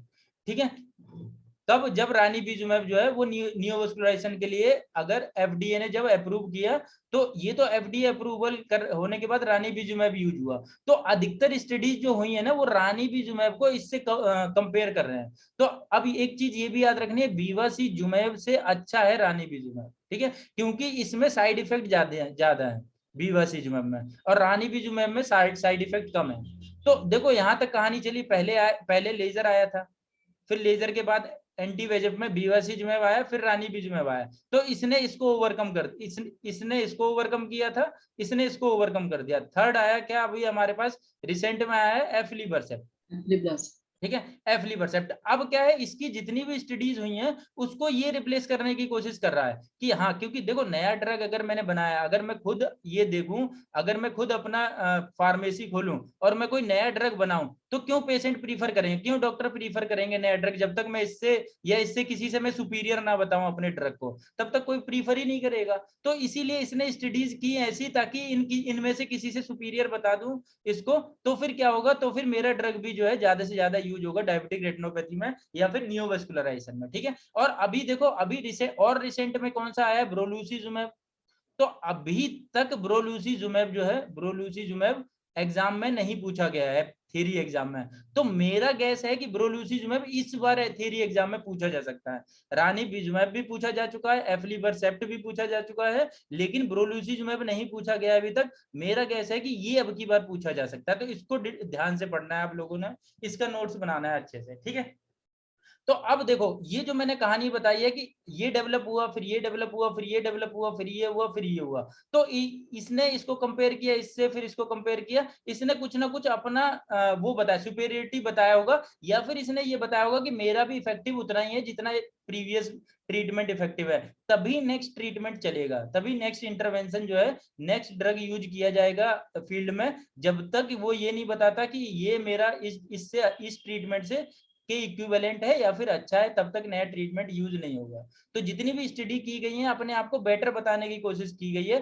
ताकि मेरा ड्रग यूज हो इंडस्ट्री में, इन द कम्युनिटी में। इतनी बात समझ आई सबको? इतनी बात सबको समझ आई? यस ठीक है, Yes, sir. तो अब देखो पहले क्या होता था, पहले केवल हमारे पास ऑप्शन था किसका, मैंने बताया लेजर का। तो दोनों में लेजर यूज होती थी। लेकिन जब से एंटी वेजेफ का डेवलपमेंट हुआ, एंटी वेजेफ का इन्वेंशन हुआ, एंटी वीजीएफ का, तब से क्या होने लग गया, देखो जो नॉन सेंटर इन्वॉल्विंग था उसमें अभी भी क्या कर रहे थे, फोकल या ग्रिड लेजर कर रहे थे। ठीक है, इसमें अभी भी ट्रीटमेंट ऑफ चॉइस जो है वो फोकल या ग्रिड लेजर है, ट्रीटमेंट ऑफ चॉइस। लेकिन अब जो सेंटर इन्वॉल्व, देखो इसका मेन प्रॉब्लम, मेन डिसएडवांटेज क्या है इसका, फोकल और ग्रिड लेजर का, बताओ रिबा, इसका मेन डिसएडवांटेज क्या है, डिसएडवांटेज क्या है फोकल और ग्रिड लेजर का? सर एडिमा और इंक्रीज। हाँ, एक तो इडिमा इंक्रीज करेगा ये, और जहां पे भी आप लेजर करोगे इडिमा एडिमा, करेगा, हाँ जहां पे भी आप लेजर करोगे वहां पे रेटिना पूरी डैमेज हो जाएगी। ये इसका मेन डिसएडवांटेज है, मेन डिसएडवांटेज है, समझ आ रहा है? फिर ये दोबारा वायबल नहीं हो सकती है। हाँ सर, स्कोटोमा, फिर नाइट ड्राइविंग, ये सब हाँ, प्रॉब्लम। वहां पे स्कोटोमा वगैरह हो जाएगा, वहां पे ये दोबारा ठीक नहीं हो पाएगी, ये रेटिना परमानेंटली डेड हो जाएगी ये रेटिना। ठीक है, अब देखो अब अगर मैकुला, जहां पे सेंटर ऑफ द मैकुला अगर क्लिनिकली सिग्निफिकेंट मैकुलर एडिमा है, वहां पे अगर मैं क्या कर दूं, लेजर कर देता हूँ, फोकल या ग्रिड लेजर कर देता हूँ, तो वहां पे विजन लॉस होने का चांस ज्यादा है। अगर विजन लॉस, वहां पे विजन लॉस होने का चांस ज्यादा होगा अगर मैं लेजर करता हूं तो। इसीलिए क्या हुआ, वहां पे एंटी वेजेफ पहले यूज किया गया, एंटी वेजेफ है यहाँ पे हमने यूज किया। तो एंटी वेजेफ, जितने भी एंटी वेजेफ हैं उनमें से सबसे पहले यहाँ पे यूज हुआ है रानीबिजुमेब। ठीक है, तो इन्होंने बोला जो इसकी ट्रीटमेंट ऑफ चॉइस है सेंटर इन्वॉल्विंग मैकुलर एडिमा, इसका जो ट्रीटमेंट ऑफ चॉइस है ये है एंटी वेजेफ, एंटी वीईजीएफ, यही आपने लिखना है एग्जाम में। ठीक है, जबकि नॉन सेंटर इन्वॉल्विंग का जो ट्रीटमेंट ऑफ चॉइस है वो है फोकल और ग्रिड लेजर। अब देखो यहां तक अगर हमको समझ आ गया है, तो यहाँ पे देखो सबसे पहले यहाँ पे studies centre involving macular oedema के लिए मैंने बताया एंटी वेजेफ अगर प्रीफर करेंगे यहाँ पे ओवर दी लेजर, फोकल या ग्रिड लेजर से ज्यादा, फोकल या ग्रिड लेजर से ज्यादा हम एंटी वेजेफ को यूज करेंगे, एंटी वेजेफ को। ठीक है, तो इससे ज्यादा अगर हम इसको यूज कर रहे हैं तो इसके लिए कोई ना कोई स्टडी तो होगी। अगर आप एग्जाम में लिखते हैं कि एंटी वेजेफ हम प्रीफर करेंगे ओवर द फोकल और ग्रिड लेजर, तो इसके लिए आपने स्टडी लिखनी पड़ेगी कि किस स्टडी के अकॉर्डिंग आप यहाँ पे एंटी वेजेफ यूज करेंगे। तो यहाँ पे आपकी नेक्स्ट स्टडी आएगी drcr.net। जो drcr.net ने इसको डिफाइन किया था, उसी ने ही इसके लिए एक स्टडी लाया था कि यहाँ पे आप क्या करेंगे, एंटी वेजेफ यूज करेंगे, drcr.net, ये प्रोटोकॉल आई। तो इसमें क्या इसका रिजल्ट आया था drcr.net प्रोटोकॉल आई का, इसने बताया था कि अगर आप, इसने रानीबिजुमेब को यूज किया था, एंटी वेजेफ रानीबिजुमेब को यूज किया था, इन्होंने अपने उसमें बताया था स्टडी में कि ranibizumab is more effective in improvement of visual activity as compare to focal और ग्रिड लेजर। क्लियर, यहाँ समझ आ गया सबको? तो यहाँ पे drcr.net प्रोटोकॉल आई आया था। drcr की फुल फॉर्म क्या है? Diabetic retinopathy control research, control नहीं Aditya, clinical research, very good, diabetic retinopathy clinical research .net का मतलब नेटवर्क। ठीक है, तो ये प्रोटोकॉल आई ने बताया था कि जो एंटी वेजेफ है रानीबिजुमेब, इसने रानीबिजुमेब के लिए स्टडी की थी, इन्होंने बताया था it is more effective in improving the visual activity as compare to focal और ग्रिड लेजर। ये पहली स्टडी हो गई डायबिटिक मैकुलर एडिमा की। अब देखो मैंने बताया तुम लोगों को, जो मैंने तुम लोगों को कहानी बताई है वो कहानी याद रखनी है। अब रानीबिजुमेब के बाद एफ्लिवर्सेप्ट भी आएगा, आएगा कि नहीं आएगा? आया है कि नहीं आया एफ्लिवर्सेप्ट? Yes sir. ठीक है, तो ये भी अपनी कोई ना कोई स्टडी लाएगा ताकि ये बताए कि हाँ भाई ये इसके इक्विवेलेंट है या इससे बढ़िया है, ये भी बताने की कोशिश करेगा। तो इसके लिए नेक्स्ट स्टडी आई थी drcr.net protocol T. Next study आई थी drcr.net protocol T, protocol T, ये याद रखना, आई और टी से याद रखना, प्रोटोकॉल आई और ये है प्रोटोकॉल टी। ठीक है, तो इसने क्या बताया था, इसने ये कहा था कि अगर डायबिटिक मैकुलर एडिमा है पेशेंट को, तो इसने देखो, अब हम क्या करते हैं, देखो यहाँ पे एक चीज रिलेट करना, जब भी आप कोई आपने अपनी थीसिस बनाई होगी उससे रिलेट करना कि जब भी आप कोई नई स्टडी करते हैं तो पहले जैसी ही आपकी स्टडी रहेगी, आपकी थीसिस रहेगी, पहले थीसिस हो रखी होगी उसी को ही कुछ ना कुछ मॉडिफाई कर दोगे आप, और उसमें बता दोगे हाँ हमने ये नया रिजल्ट पाया अपनी स्टडी में, लेकिन ऑलरेडी वो एग्जिस्टिंग स्टडी होगी पहले, तभी आप अपनी नई थीसिस बनाएंगे।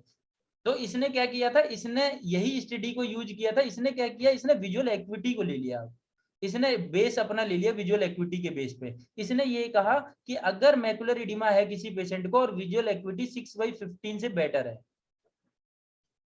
ठीक है, अगर विजुअल एक्विटी 6/15 से बेटर है, तो फिर उस केस में क्या होगा, आप कोई सा भी एंटी वेजेफ यूज कर सकते हैं। इस स्टडी ने बताया, चाहे आप रानीबीजुमैब यूज करें, चाहे आप एफलिबरसेप्ट यूज करें, चाहे आप बीवासीजुमैब यूज करें, कोई भी आप इसमें एंटी वेजेफ यूज कर सकते हैं। तो देखो इसने कोई डिफरेंस नहीं बताया तीनों के बीच में, ऑल आर इक्विवेलेंट, इक्विवेलेंट बताया। तो मुझे ये बताओ इसको इक्विवेलेंट बता के क्या फायदा मिला होगा अरीबा? इसने बताया कि विजुअल एक्विटी 6/15 से बेटर अगर है तो रानीबीजुमैब, एफलिबरसेप्ट और बीवासीजुमैब तीनों का इक्विवेलेंट इफेक्ट आएगा। मतलब सच अगर माइल्ड डिजीज है तो तीनों ही इफेक्टिव इक्विवेलेंट है। हाँ अगर तो इसको क्या फायदा हुआ होगा, इसने अगर अपनी थीसिस की है प्रोटोकॉल टी वाले ने, मतलब ये तो बड़े लेवल पे स्टडी होती है ताकि इनका ड्रग जो है वो इंडस्ट्री में वो आ सके कम्युनिटी में, तो इसमें इसको क्या बेनिफिट हुआ होगा? Cost effective. हाँ सर, वाइड रेंज उसके पास ऑप्शन अवेलेबल रहेंगे, तीनों में से कोई भी देखो यूज एक कर। तो इसने ये बताया कि तीनों इफेक्टिव हैं, इसका मतलब अगर पहले रानीबीजुमैब यूज हो रही थी तो अब इसकी एफलिबरसेप्ट भी यूज होने लग जाएगी। हाँ सर, कई वाइड रेंज यूज हो जाएगी। हाँ ठीक है, तो एफलिबरसेप्ट अगर यूज होने लग गई तो यहाँ पे देखो इसने एक अपना एक ही रिजल्ट नहीं दिया था। देखो मेन इसका जो क्रक्स है वो यहाँ पे है, विजुअल एक्विटी अगर लेस देन 6/15, अगर मोर देन 6/15 का रिजल्ट इसने दिया है तो लेस देन 6/15 का भी रिजल्ट दिया होगा। इसने यहाँ पे क्या बताया, इसने बताया एफलिबरसेप्ट जो है अगर लेस देन 6/15 होता है पेशेंट का visual acuity in diabetic macular oedema, तो aflibercept is more effective than the bevacizumab. ठीक है, तो बीवासीजुमैब से अच्छा एफलिबरसेप्ट है। देखो यहाँ पे एक चीज देखना, इसने क्या चालाकी की है, इसने एफलिबरसेप्ट को रानीबीजुमैब से कंपेयर नहीं किया, क्योंकि हो सकता है इसका थोड़ा इससे कम आए, इसका जो रिजल्ट है उतना अच्छा ना आए या फिर इक्विवेलेंट आए, तो फिर उस वो ज्यादा उसका जो ड्रग है इसने बनाया है इस फार्मा कंपनी वालों ने, वो उतना ज्यादा जरूर हो सकता है उतना ज्यादा ना बिके। लेकिन इसने बीवासीजुमैब से कंपेयर किया तो बीवासीजुमैब से रानीबीजुमैब तो बीवासीजुमैब से भी अच्छा था, इसीलिए इसने बीवासीजुमैब लिया अपनी स्टडी में कि अगर 6/15 से अगर बेटर है विजुअल एक्विटी तो इसने कहा एफलिबरसेप्ट इज मोर बेटर देन दी बीवासीजुमैब। तो यहाँ पे इसने ये बताने की कोशिश की है कि मेरा ड्रग बहुत अच्छा है एफलिबरसेप्ट, इसको खरीदो और डायबिटिक रेटिनोपैथी के पेशेंट में यूज करो। समझ आई बात? समझ आ रही है बात, नहीं समझ आ रही?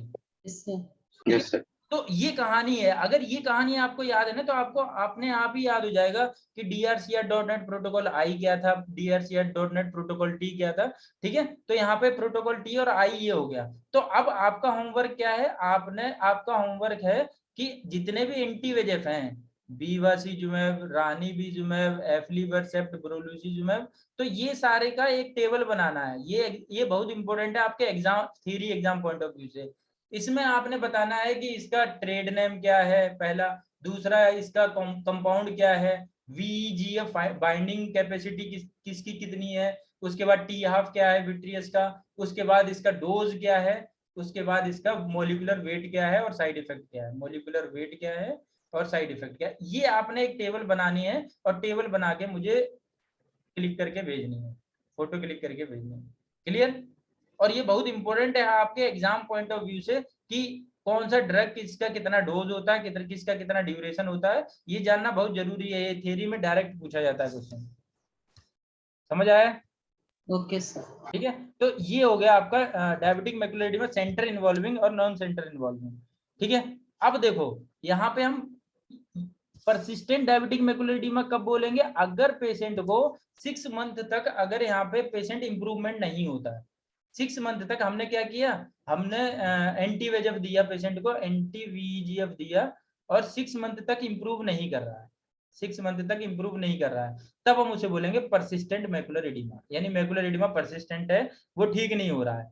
तो अब इस केस में हम क्या ट्रीटमेंट देंगे, परसिस्टेंट मैकुलर एडिमा अगर पेशेंट को है तो इस केस में हम क्या करेंगे, लेजर यूज करेंगे। देखो ये हम अभी भी हम किसकी बात कर रहे हैं, सेंटर इन्वॉल्विंग की बात कर रहे हैं। ठीक है, अब क्या करेंगे, हमारे पास दो ऑप्शन है, या तो हम लेजर यूज कर सकते हैं, वही फोकल या ग्रिड लेजर, फोकल या ग्रिड लेजर, या फिर हम यूज कर सकते हैं स्टीरॉयड। ठीक है। तो अब मुझे बताओ रीवा, लेजर यहाँ पे प्रीफर करोगे आपके ओपीडी में अगर पेशेंट आता है परसिस्टेंट डायबिटिक मैकुलर एडिमा का, या स्टेरॉइड यूज करोगे? क्या क्या आप प्रीफर करेंगे, लेजर या स्टेरॉइड? सर अगर परसिस्टेंट है और नॉन सेंटर इन्वॉल्विंग है तो पहले लेजर प्रेफर करेंगे। नहीं देखो लेजर अगर आपने एक बार यूज कर लिया तो फिर इसका मतलब वहाँ हाँ तब फिर वो हाँ, डैमेज कर देंगे। पहले परमानेंट, हम हाँ तो थोड़ा परमानेंट, अगर देखो इसको ऐसे समझो ना, अगर मेरे को हुआ है डायबिटिक मैकुलर एडिमा, ठीक है, और परसिस्टेंट हो गया 6 मंथ तक हो गया, तो बताओ मैं क्या प्रीफर करना चाहूंगा, लेजर या फिर स्टेरॉइड? तो पहले ट्रायल देंगे स्टेरॉइड का। हाँ वेरी गुड, पहले हम कोशिश करेंगे ताकि परमानेंट डैमेज ना हो, इसीलिए पहले हम स्टेरॉइड यूज करने की कोशिश करेंगे पेशेंट में। तो स्टेरॉइड अगर हमने यूज कर लिया और वो अगर रिजॉल्व हो गया तो अच्छी बात है, और अगर नहीं हुआ तब तो लेजर देना ही देना है। फिर हाँ थोड़ा हार्मफुल मेथड यस। हाँ ठीक है, ये बात समझ आई। तो अब देखो हमारी पहले स्टडी थी कौन सी, DRCR.NET protocol I, second study हमने पढ़ी थी DRCR.NET प्रोटोकॉल टी। अब नेक्स्ट स्टडी में स्टेरॉइड की बताऊंगा, स्टेरॉइड इम्प्लांट की in persistent diabetic macular oedema, steroid implant. ठीक है, स्टेरॉइड इम्प्लांट के लिए हमारे पास 2 स्टडी हैं। कौन सी? एक है तुम्हारी बीवोर्डेक्स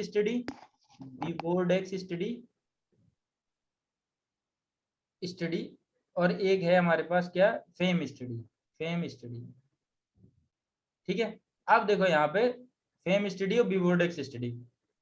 तो देखो इन्होंने क्या किया, स्टेरॉइड यूज किया, तो इसने कंपेयर किससे किया, बीवासीजुमेब। एक बेचारा बीवासीजुमेब भी है जिसका साइड इफेक्ट ज्यादा है और इफेक्ट कम है, इसीलिए इसके साथ इसने क्या किया, dexamethasone, bevacizumab versus dexamethasone compare किया इसने। तो इन्होंने ये बताया कि dexamethasone have more effect, are beneficial than the bevacizumab, dexamethasone implant is beneficial than the bevacizumab, ये इन्होंने बताया इस स्टडी में, स्टेरॉइड इम्प्लांट की स्टडी में। ठीक है, अब सेकंड है फेम स्टडी।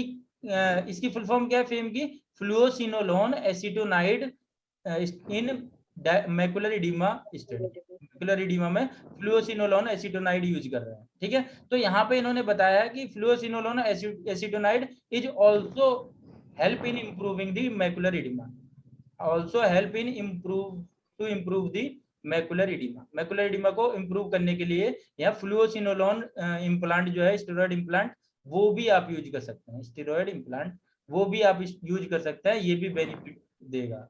अब देखो इसमें और इसमें अंतर क्या है, ये भी स्टेरॉइड इम्प्लांट है, ये भी स्टेरॉइड इम्प्लांट है, लेकिन होता क्या है, पहले हम डेक्सामेथासोन देते हैं। डेक्सामेथासोन तुमसे पूछा जाता है कि कितना इसका डोसेज है, तो 0.7 mg हम यूज करते हैं डेक्सामेथासोन। ठीक है, तो डेक्सामेथासोन से अगर इंप्रूव हो रहा है पेशेंट को, तब हम क्या करेंगे, उसको शिफ्ट कर देंगे फ्लुओसिनोलोन एसीटोनाइड पे, इसका डोज होता है 0.19 mg। अब देखो यहाँ पे एक चीज तुमको याद रखनी जरूरी है, डेक्सामेथासोन इम्प्लांट में और फ्लुओसिनोलोन इम्प्लांट में क्या अंतर है। ये जो डेक्सामेथासोन इम्प्लांट है ये शॉर्ट लास्टिंग है, शॉर्ट एक्टिंग है। ठीक है, तो अब अगर इससे इंप्रूव हो रहा है, डेक्सामेथासोन से इंप्रूव हो रहा है, और ये क्या है, लॉन्ग एक्टिंग है। ठीक है, तो अब हम क्या करेंगे, स्टेरॉइड से इंप्रूव अगर कर रहा है पेशेंट, तो अब हम उस केस में क्या करेंगे, डेक्सामेथासोन से इंप्रूव होगा तो फ्लुओसिनोलोन एसीटोनाइड दे देंगे, तो उस केस में क्या होगा, और इसका जो टाइमिंग है वो बढ़ जाएगा और रिजोल्यूशन का चांस बढ़ जाएगा। ठीक है, रिजोल्यूशन का चांस बढ़ जाएगा, टाइमिंग बढ़ जाएगा अगर, तो उस केस में इसे हम शिफ्ट कर देंगे डेक्सामेथासोन से फ्लुओसिनोलोन। तो समझ आई सबको, बीवोर्डेक्स स्टडी है और फेम स्टडी है, ये 2 स्टेरॉइड स्टडी है। अगर फिर भी नहीं ठीक होता है स्टेरॉइड से भी, तब हम नेक्स्ट ट्रायल लेंगे किसका, फोकल और ग्रिड लेंगे। क्लियर, समझ आया सदफ? Yes sir. अब देखो नेक्स्ट देखो, अगर हमने स्टेरॉइड भी यूज कर लिया, एंटी वेजएफ भी यूज कर लिया, एंटी VEGF भी यूज कर लिया, स्टेरॉइड भी यूज कर लिया, उसके बाद हमने लेजर भी यूज कर लिया, किसी से भी अगर इंप्रूव नहीं कर रहा है पेशेंट, नॉट इंप्रूविंग, तब हम उसे क्या बोलेंगे, नॉट इंप्रूविंग, तब हम उसे बोलेंगे resistant case of diabetic macular oedema. ठीक है, किसी से भी अगर इंप्रूव नहीं कर रहा है, आपने एंटी वेजएफ भी यूज कर लिया, स्टेरॉइड भी यूज कर लिया, लेजर भी यूज कर लिया, किसी से भी इंप्रूव नहीं कर रहा है patient, then we call it as a resistant case of diabetic macular oedema.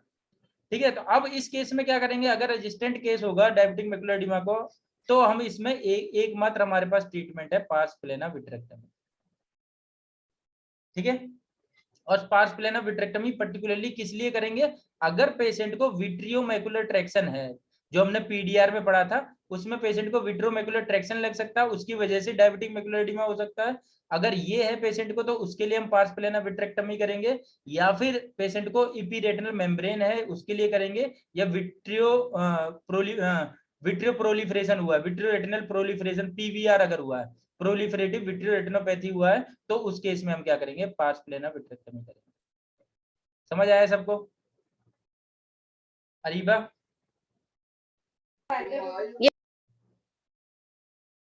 अब देखो नेक्स्ट, देखो एक केस और है, इसके अलावा एक केस और है, क्या है, मैकुलर इस्चीमिया का।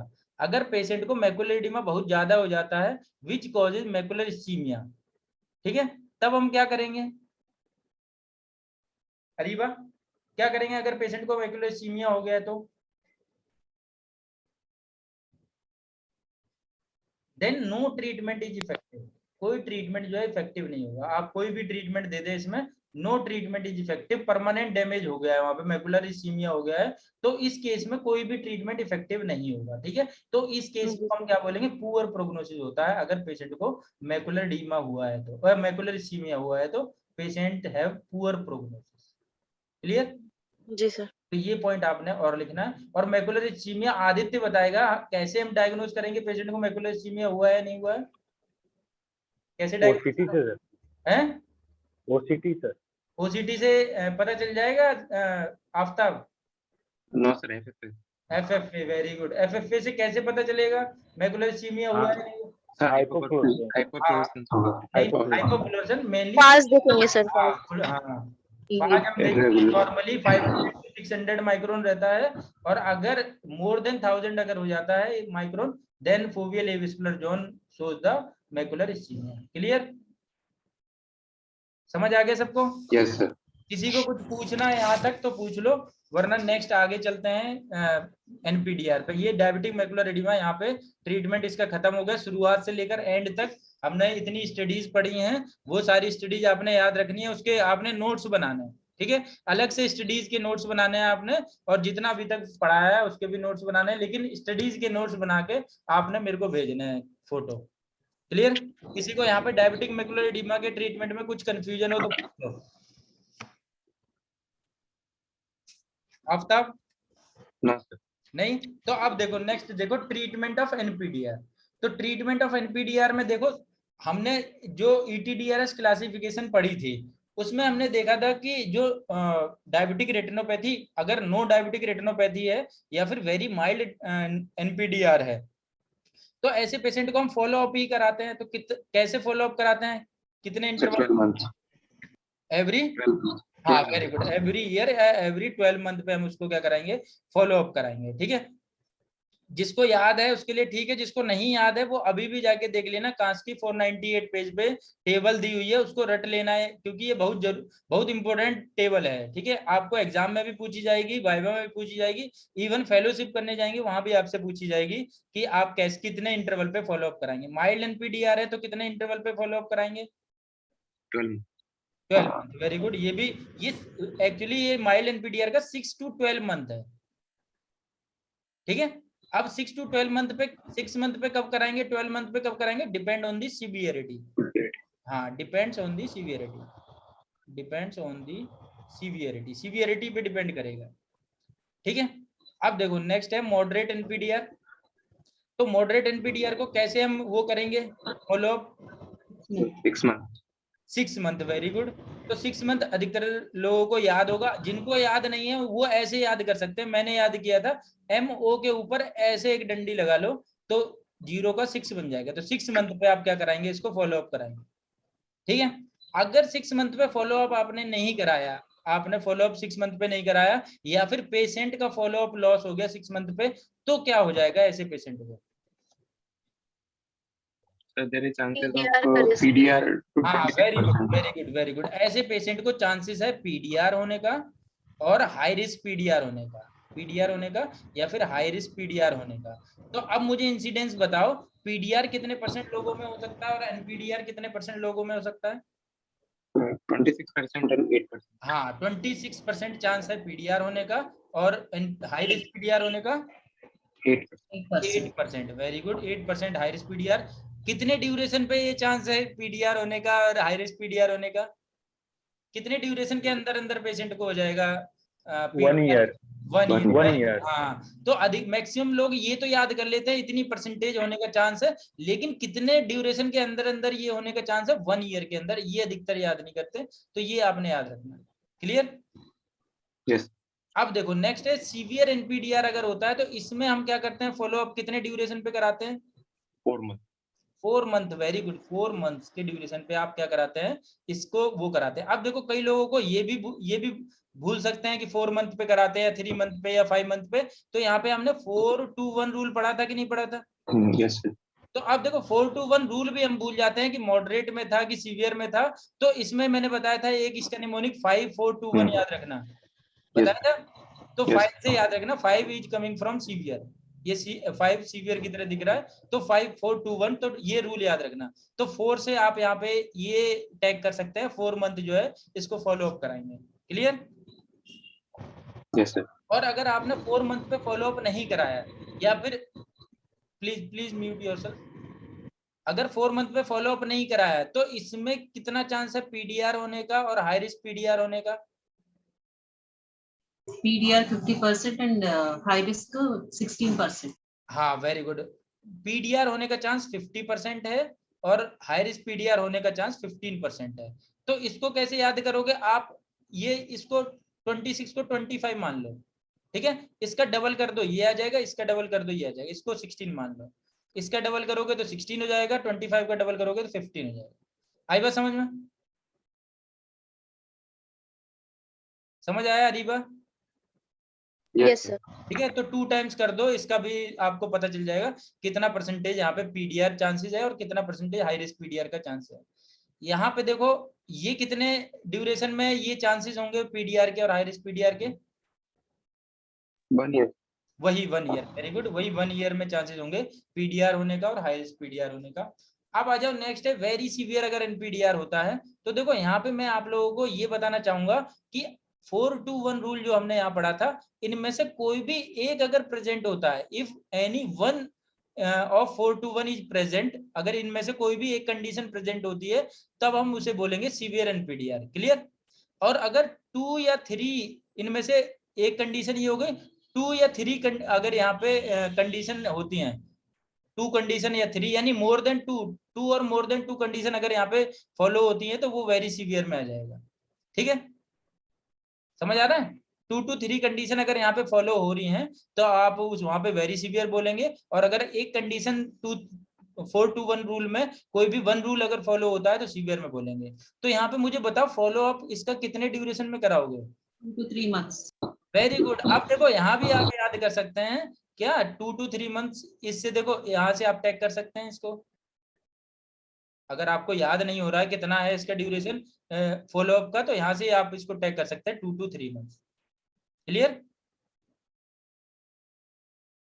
अगर यहाँ पे पेशेंट को अगर फॉलो अप नहीं कराया आपने 2 to 3 मंथ में, या फिर फॉलो अप फेलियर हो जाता है, फॉलो अप लॉस हो जाता है, तो इसमें हाई रिस्क पीडीआर होने का चांस क्या है, कितना है? 45. Very good. यहाँ पे देखो यहाँ 3 आ रहा है, यहाँ 3 आ रहा है, तो यहाँ भी 3 टाइम्स कर दो आप। 15 का 3 टाइम्स करोगे तो कितना आ जाएगा? 45। क्लियर? कितने ड्यूरेशन में? 1 year. 1 year. Very good, 1 year में आपका यहाँ पे ये होने का। यहाँ तक किसी को अगर कोई प्रॉब्लम है, ये मैंने दूसरी बार रिपीट किया है, तो आप जाके कास्की में 498 पेज पे दोबारा जाके इसको वहीं लिख लेना जो मैंने यहाँ पे बताया, तो आपका ओवरऑल आइडिया लग जाएगा ईटीडीआरएस क्लासिफिकेशन को कैसे याद रखना है और उसमें क्या क्या पॉइंट्स होते हैं, यहाँ पे आपको याद हो जाएगा। ठीक है, तो यहाँ तक अगर किसी को कोई प्रॉब्लम हो तो पूछ लो, वरना नेक्स्ट चलते हैं, नेक्स्ट स्लाइड पे। कोई प्रॉब्लम है यहाँ तक किसी को? No, sir. नहीं तो नेक्स्ट स्लाइड में देखो ट्रीटमेंट ऑफ पीडीआर। अगर पेशेंट अगर प्रोलिफरेटिव डायबिटिक रेटिनोपैथी का पेशेंट है तो इसमें भी हम पढ़े थे माइल्ड टू मॉडरेट पीडीआर हो सकता है और हाई रिस्क पीडीआर हो सकता है। तो हमने माइल्ड टू मॉडरेट पीडीआर में कितना फॉलो अप कराया था? 2 मंथ का। वहां 2 to 3 था, वेरी सीवियर में 2 to 3 था, तो वहां से 2 ले लो। 2 मंथ यहाँ पे कर दो, ठीक है। लेकिन हर पेशेंट को 2 मंथ में फॉलो अप नहीं कराएंगे। क्या होता है, कुछ पेशेंट जो है वो रिमोट एरिया से आते हैं, ठीक है, क्यों, और उनमें होता क्या, सॉरी रिमोट एरिया से आते हैं, उनमें फॉलो अप के चांस ज्यादा हो जाते हैं, वो उनमें फॉलो अप फेलियर के चांस ज्यादा होते हैं, इसीलिए क्या होता है, ऐसे पेशेंट में तुरंत इंटरवेंशन करना है, तुरंत पीआरपी करना है। समझ आ रही है बात। लेकिन जिनमें फॉलो अप हो सकता है, जो रेगुलरली फॉलो अप करा सकते हैं, उसमें हम क्या करेंगे, 2 मंथली उसको फॉलो अप कराएंगे। ये हो गया तुम्हारा माइल्ड टू मॉडरेट पीडीआर के लिए। अब देखो हाई रिस्क पीडीआर के लिए, यहाँ पे देखो हाई रिस्क पीडीआर में यहाँ पे पेशेंट को इमीडिएट ट्रीटमेंट, इमीडिएट पीआरपी की जरूरत होगी, अगर पेशेंट हाई रिस्क पीडीआर है, इमीडिएट पीआरपी। लेकिन यहाँ पे भी एक कंडीशन है, क्या कंडीशन है, अगर पेशेंट आता है तुम्हारे पास with vitreous haemorrhage, high risk PDR है लेकिन विद विट्रियस हेमरेज है, पेशेंट को विट्रियस हेमरेज है, तो मुझे ये बताओ क्या मीडिया क्लियर होगा पेशेंट का? मीडिया नहीं। तो मीडिया अगर क्लियर नहीं है पेशेंट का, तो फिर इस केस में आप पीआरपी नहीं कर पाएंगे, तो यहाँ पे थोड़ा वेट करेंगे, थोड़ा ही वेट करेंगे बस, कि हाँ ये जो हेमरेज है वो विट्रियस हेमरेज सेटल डाउन हो जाए। सेटल डाउन होने के बाद आप क्या करेंगे, आप वहां पे पीआरपी कर देंगे, ठीक है। लेकिन अगर सेटल डाउन नहीं होता है विट्रियस हेमरेज, ये विट्रियस हेमरेज, तब आप क्या करेंगे, फिर आपके पास एक ही ऑप्शन है, पार्स प्लेना विट्रेक्टमी। आगे बात समझ में क्लियर है यहाँ तक अरीबा? Yes sir. आप देखो सर एक हाई रिस्क पीडीआर में ये भी था कि अगर विट्रस हीमरेज है, नॉन क्लियरिंग और प्रीवियस हिस्ट्री है लेजर की, तो शायद ज्यादा उसमें वेट करते हैं, कुछ ऐसा सर ड्यूरेशन था कि कितना, मतलब अगर प्रीवियस हिस्ट्री है लेजर की तो कितना वेट करना चाहिए, और प्रीवियस हिस्ट्री नहीं है तो नहीं, कितना वेट करना चाहिए? लेजर अगर प्रीवियसली किया है हमने तो वहां पे फंडा समझो, लेजर किया है तो वहां पे एनॉक्सिक रेटिना हो गई है, वहां पे पीडीआर हुआ भी होगा, अगर एनॉक्सिक रेटिना हो गई है तो वहां पे मान लिया पीडीआर अगर हुआ भी होगा तो वो पीडीआर इतना ज्यादा नहीं है जो पूरा का पूरा वो ऑब्सक्योर कर ले। Okay sir. हाँ, लेकिन ये ऑब्सक्योर नहीं कर रहा है पूरा मीडियम, तो थोड़ा वेट करेंगे कि हाँ थोड़ा सा हम वेट करेंगे इसको 1 मंथ के लिए, या 1 मंथ नहीं 2 वीक्स के लिए, 2 to 3 वीक्स के लिए वेट करेंगे कि हाँ ये क्लियर हो जाए। उसके बाद अगर सेटल डाउन हो जाएगा तब हम क्या करेंगे, इसमें पीआरपी कर देंगे, ठीक है। लेकिन अगर बहुत ज्यादा है तब हम क्या करेंगे, बहुत ज्यादा पूरा विट्रियस हेमरेज कुछ भी नहीं दिख रहा है तुमको, तब उस केस में क्या करेंगे, जैसे ही जितना मतलब एज अर्ली एज पॉसिबल, जितना ये विट्रियस क्लियर हो जाएगा, विट्रियस हेमरेज क्लियर हो जाएगा, वैसे ही हम क्या कर देंगे, इसमें पीआरपी करेंगे, ठीक है। और अगर नहीं क्लियर होता है तो यहाँ पे हम क्या करेंगे, लेजर पास प्लेना विट्रेक्टमी करेंगे। Okay sir. ठीक है, तो ये हो गया आपका यहाँ पे pars plana vitrectomy in high risk PDR. अब देखो इसमें भी ट्रीटमेंट स्टडी है, तो जो मैंने कहानी आप लोगों को पहले बताई है वही कहानी आपने यहाँ भी याद रखनी है कि पीडीआर में ट्रीटमेंट स्टडी कौन कौन सी आपने यूज करनी है। तो देखो सेम वही कहानी रहेगी कि शुरुआत में आपके पास पीआरपी था, फिर आया कौन, एंटी वेजेफ आई, एंटी वेजेफ में भी रानीबिजुमेब आया, अब रानीबिजुमेब आया उसके बाद आया एफलिबरसेप्ट, तो एफलिबरसेप्ट अपना कुछ ना कुछ सुपीरियरिटी या इक्विवेलेंसी शो करेगा, तब क्या होगा जाके, तब एफलिबरसेप्ट का भी जो है वो शुरू होगा, सेलिंग शुरू होगी इस ड्रग की भी। तो देखो इसी बेस पे हम क्या करेंगे, इसकी स्टडीज को याद रखने की कोशिश करेंगे। तो शुरुआत में जो स्टडी रही होगी वो स्टडी पीआरपी के बेस पे ही होगी, तो वो पीआरपी के बेस पे कौन सी स्टडी थी, डीआरएस स्टडी थी, डायबिटिक रेटिनोपैथी स्टडी, ठीक है।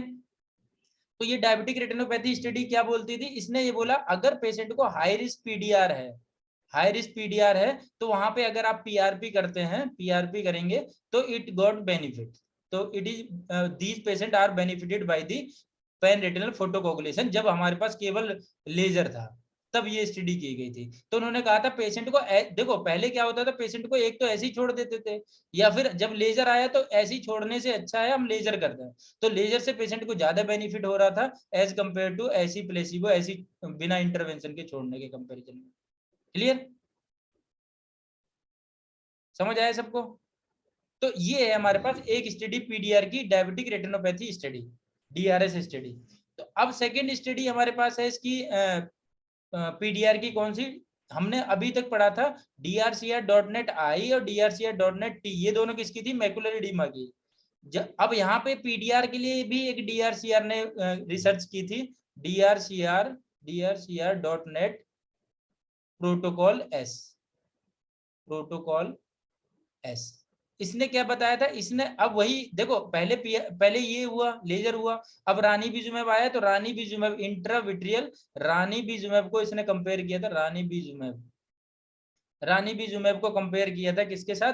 पीआरपी के साथ। तो इसने बताया कि ranibizumab is more effective than PRP, ठीक है, for improving the visual activity in case of PDR, for improving the visual activity in case of PDR. तो यहाँ पे देखो वही सीक्वेंस फॉलो हो रही है जो मैंने बताया था तुम लोगों को कि रानीबिजुमेब आया तो उसने अपनी सुपीरियरिटी शो की कि पीआरपी से अच्छा है रानीबिजुमेब, ताकि रानीबिजुमेब को ज्यादा से ज्यादा यूज किया जाए अधिकतर हॉस्पिटल्स में। तो ये था तुम्हारा drcr.net प्रोटोकॉल एस, ये था तुम्हारा पीडीआर के लिए, और इसने बताया था intravitreal ranibizumab is more beneficial than the PRP. Clear? अब थर्ड स्टडी इसमें आई। अब देखो अगला हमारी जो स्टोरी का अगला पार्ट क्या है? एफ्लिबरसेप्ट। तो अब ये क्या करेगा? ये भी कुछ ना कुछ अपना रोल शो करेगा ताकि इसकी भी जो एफ्लिबरसेप्ट एंटी वेजेफ है ये भी बिकनी शुरू हो। तो इसके लिए इसने कौन सी स्टडी दी थी? Clarity study. इस स्टडी के अकॉर्डिंग क्या हुआ था? इस स्टडी के अकॉर्डिंग इन्होंने क्या किया था? इंट्राविट्रियल एंटी वेजेफ दिया था एफ्लिबरसेप्ट, ठीक है। तो इंट्राविट्रल एफ्लिबरसेप्ट देने के बाद इसने क्या देखा? इसने बोला देखो, इसने पहले क्या किया था? एफ्लिबरसेप्ट को रानीबिजुमेब से कंपेयर किया होगा, कुछ रिजल्ट नहीं मिला होगा या इसको इन्फीरियरिटी कुछ मिली होगी, तो इसने क्या किया? लेजर से ही कंपेयर कर लिया, पीआरपी से ही कंपेयर कर लिया। तो पीआरपी से कंपेयर करने के बाद इसने बताया कि aflibercept is as effective as PRP. तो आप देखो पीआरपी के कंपैरिजन में अगर इसने अपने आप को उतना ही इफेक्टिव बता दिया तो आप इसे प्रीफर करोगे या इसे प्रीफर करोगे? बताओ। इन केस ऑफ पीडीआर अगर इसने बताया एफ्लिबरसेप्ट का जो स्टडी किया था, क्लैरिटी स्टडी हुई थी, इसने ये बताया कि this intravitreal aflibercept is as effective as PRP, pan retinal photocoagulation. तो मुझे बताओ आप यहाँ पे इस केस में पेशेंट को पीआरपी यूज करेंगे या एफ्लिबरसेप्ट यूज करेंगे? पीआरपी। एफ्लिबरसेप्ट करेंगे सर थोड़ा। हाँ वेरी गुड। देखो ये कंसेप्ट क्यों भूल रहे हो आप? पीआरपी अगर कर रहे हो तो इससे क्या होगा? पूरा रेटिना डैमेज हो जाएगा, परमानेंट डैमेज हो जाएगा, नहीं होगा? अगर हमको खुद को अगर पीडीआर हुआ है तो क्या हम चाहेंगे कि हमारी पूरी रेटिना वहां पे पीआरपी करके डैमेज कर दी जाए? बताओ, खुद सोचो, ये कॉमन सेंस लगाओ। देखो पीआरपी तो तब था वहां पे जब हमारे पास और कोई ऑप्शन नहीं था। पहले पेशेंट को ऐसे ही छोड़ देते थे हम, अनट्रीटेड पेशेंट को छोड़ देते थे। उसके बाद जब पीआरपी आया तो पीआरपी ने कुछ अपना इंप्रूवमेंट शो किया कि हाँ कुछ इंप्रूवमेंट होगा पेशेंट को विजुअल एक्टिविटी के बेस पे। फिर लेकिन जब एंटी वेजेफ आया तो उसने अपना सुपीरियरिटी शो की कि नहीं पीआरपी से तो अच्छा है एंटी वेजेफ दो, और वैसे भी पीआरपी में परमानेंट डैमेज होने का चांस है रेटिना का। तो वहां पे पीआरपी के अगर इक्विवेलेंट भी है अगर एफ्लिबरसेप्ट, तो वहां पे हमें ये बेनिफिट हो रहा है कि रेटिना कम से कम डैमेज तो नहीं हो रही है, परमानेंट डैमेज तो नहीं हो रही है एंटी वेजेफ एफ्लिबरसेप्ट देने से। नहीं है समझ में? परमानेंट डैमेज तो नहीं हो रही है रेटिना वहां पे। yes, तो इसीलिए अगर इसके इफेक्टिवनेस इसके इक्विवेलेंट भी इसने शो किया है तो भी अधिकतर जो पेशेंट है वो प्रीफर करेंगे एफ्लिबरसेप्ट को। आई बात समझ में? ये है concept behind the clarity study. समझ आ गया सबको? किसी को कुछ पूछना है यहाँ तक तो पूछ लो। तो सर ये वो डीआरएस स्टडी में आर्गन और जेनॉन लेजर को भी तो कंपेयर किया गया था। आर्गन और जीनोन को भी किया था, लेकिन आर्गन लेजर जो हम यूज करते हैं ओपीडी में डबल फ्रीक्वेंसी एनडीआर लेजर में, हाँ, तो उसको वो अधिकतर ज्यादातर वो पाया गया है इसमें भी मोर इफेक्टिव पाया गया है। इसीलिए अधिकतर हम double frequency NDR laser use करते हैं ओपीडी में। ठीक है, तो यहाँ पे 3 स्टडी हो गई आपके पास। ये भी तीनों स्टडी आपने याद रखनी है। कौन कौन सी थी हमारे पास? पहली थी drcr.net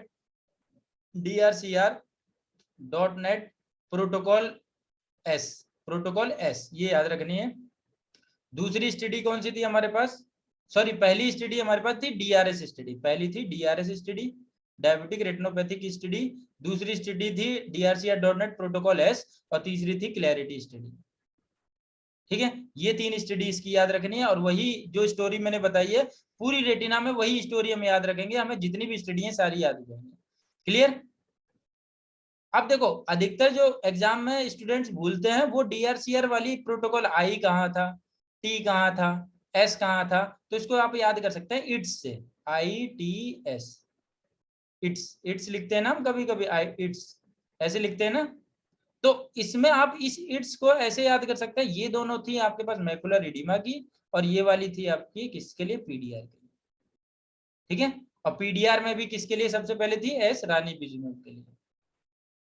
क्लियर? अब रानीबिजुमेब है तो इसी को टैग कर दो एफलिबरसेप्ट से, कि एफलिबरसेप्ट के लिए नई स्टडी आई थी क्लैरिटी स्टडी। क्लियर?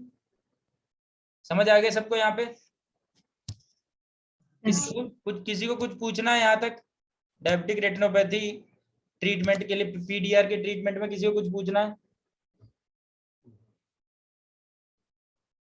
नहीं पूछना है इसका मतलब। चलो नेक्स्ट देखो, advance diabetic treatment of advance diabetic eye disease, ये लास्ट टॉपिक है आज की क्लास का। तो देखो एडवांस डायबिटिक आई डिजीज में हमने क्या क्या देखा था कि पेशेंट को क्या हो सकता है, विट्रेस हेमरेज हो सकता है। हेमरेज कई टाइप का हो सकता है पेशेंट को, या तो प्री रेटिनल हेमरेज होगा, प्री रेटिनल हेमरेज होगा, प्री रेटिनल हेमरेज होगा, या फिर रिट्रोहाइलॉइड हेमरेज होगा, रिट्रोहाइलॉइड हेमरेज होगा, या फिर विट्रियस हेमरेज होगा, इंट्राविट्रियल हेमरेज होगा। ठीक है, तो कोई सा भी हेमरेज हो सकता है। तो इसमें क्या ट्रीटमेंट करेंगे, अगर पेशेंट को प्री रेटिनल हेमरेज या रिट्रोहाइलॉइड हेमरेज या इंट्राविट्रियल हेमरेज है, तो पहले हम देखेंगे इसको सेटल डाउन करने की कोशिश करेंगे हेमरेज को। अगर अपने आप ही सेटल डाउन हो जाता है तो फिर वेल एंड गुड। तो लेकिन अगर अपने आप सेटल डाउन नहीं होता है, तब हम उस केस में क्या करते हैं, पेशेंट का देखो यहाँ पे रिट्रोहाइलॉइड जो हेमरेज है या प्री रेटिनल हेमरेज है, तो इसमें मैंने पहले भी बताया था कि रिट्रोहाइलॉइड हेमरेज बोर्ड शेप हेमरेज रहता है। ठीक है, इस शेप में आपको रेटिना में हेमरेज दिखेगा, रेटिना है यहाँ फंडस है, इसमें आपको इस शेप का हेमरेज, बोर्ड शेप हेमरेज दिखता है, सिक्कल शेप या बोर्ड शेप हेमरेज दिखता है। तो इस केस में आप क्या करेंगे, यहाँ पे ND याग लेजर से यहाँ पे इसको यहाँ पे एक होल बना देंगे। ठीक है, ND याग लेजर से यहाँ एक होल बनाने की कोशिश करेंगे। ठीक है, तो यहाँ पे जब होल बन जाएगा मेम्ब्रेन में, तो यहाँ से हो सकता है ये ड्रेन हो जाए, ये जो हेमरेज है ये ड्रेन हो जाए। ठीक है, लेकिन अगर ये ड्रेन नहीं होता है even after making the hole inferior to the this haemorrhage, board shape haemorrhage, ठीक है, या फिर विट्रियस हेमरेज होता है, नॉन क्लियरिंग विट्रियस हेमरेज होता है, नॉन क्लियरिंग विट्रियस हेमरेज होता है, तो इन सब के लिए जो फाइनल ट्रीटमेंट है that is pars plana vitrectomy. Clear? समझ आ गया सबको? ठीक है, आ गया है तो देखो नेक्स्ट, ये तो हेमरेज का ट्रीटमेंट हो गया एडवांस डायबिटिक आई डिजीज में। इसके अलावा हमने देखा था PDR में ट्रैक्शनल RD भी हो सकता है, ट्रैक्शनल रेटिनल डिटैचमेंट भी हो सकता है। तो ये जो ट्रैक्शनल रेटिनल डिटैचमेंट है, इसके लिए हमारे पास कोई ऑप्शन नहीं है, एकमात्र लास्ट ऑप्शन है पार्स प्लेना विट्रेक्टमी। ठीक है, पार्स प्लेना विट्रेक्टमी करके हम जितने भी ट्रैक्शन है सबको रिलीज करेंगे, जितने भी ट्रैक्शन है सबको रिलीज करेंगे। ठीक है, उसके बाद देखो रूबियोसिस आइराइडिस अगर है, तो पेशेंट को रूबियोसिस आइराइडिस में अधिकतर क्या ट्रीटमेंट ऑफ चॉइस होता है अरीबा?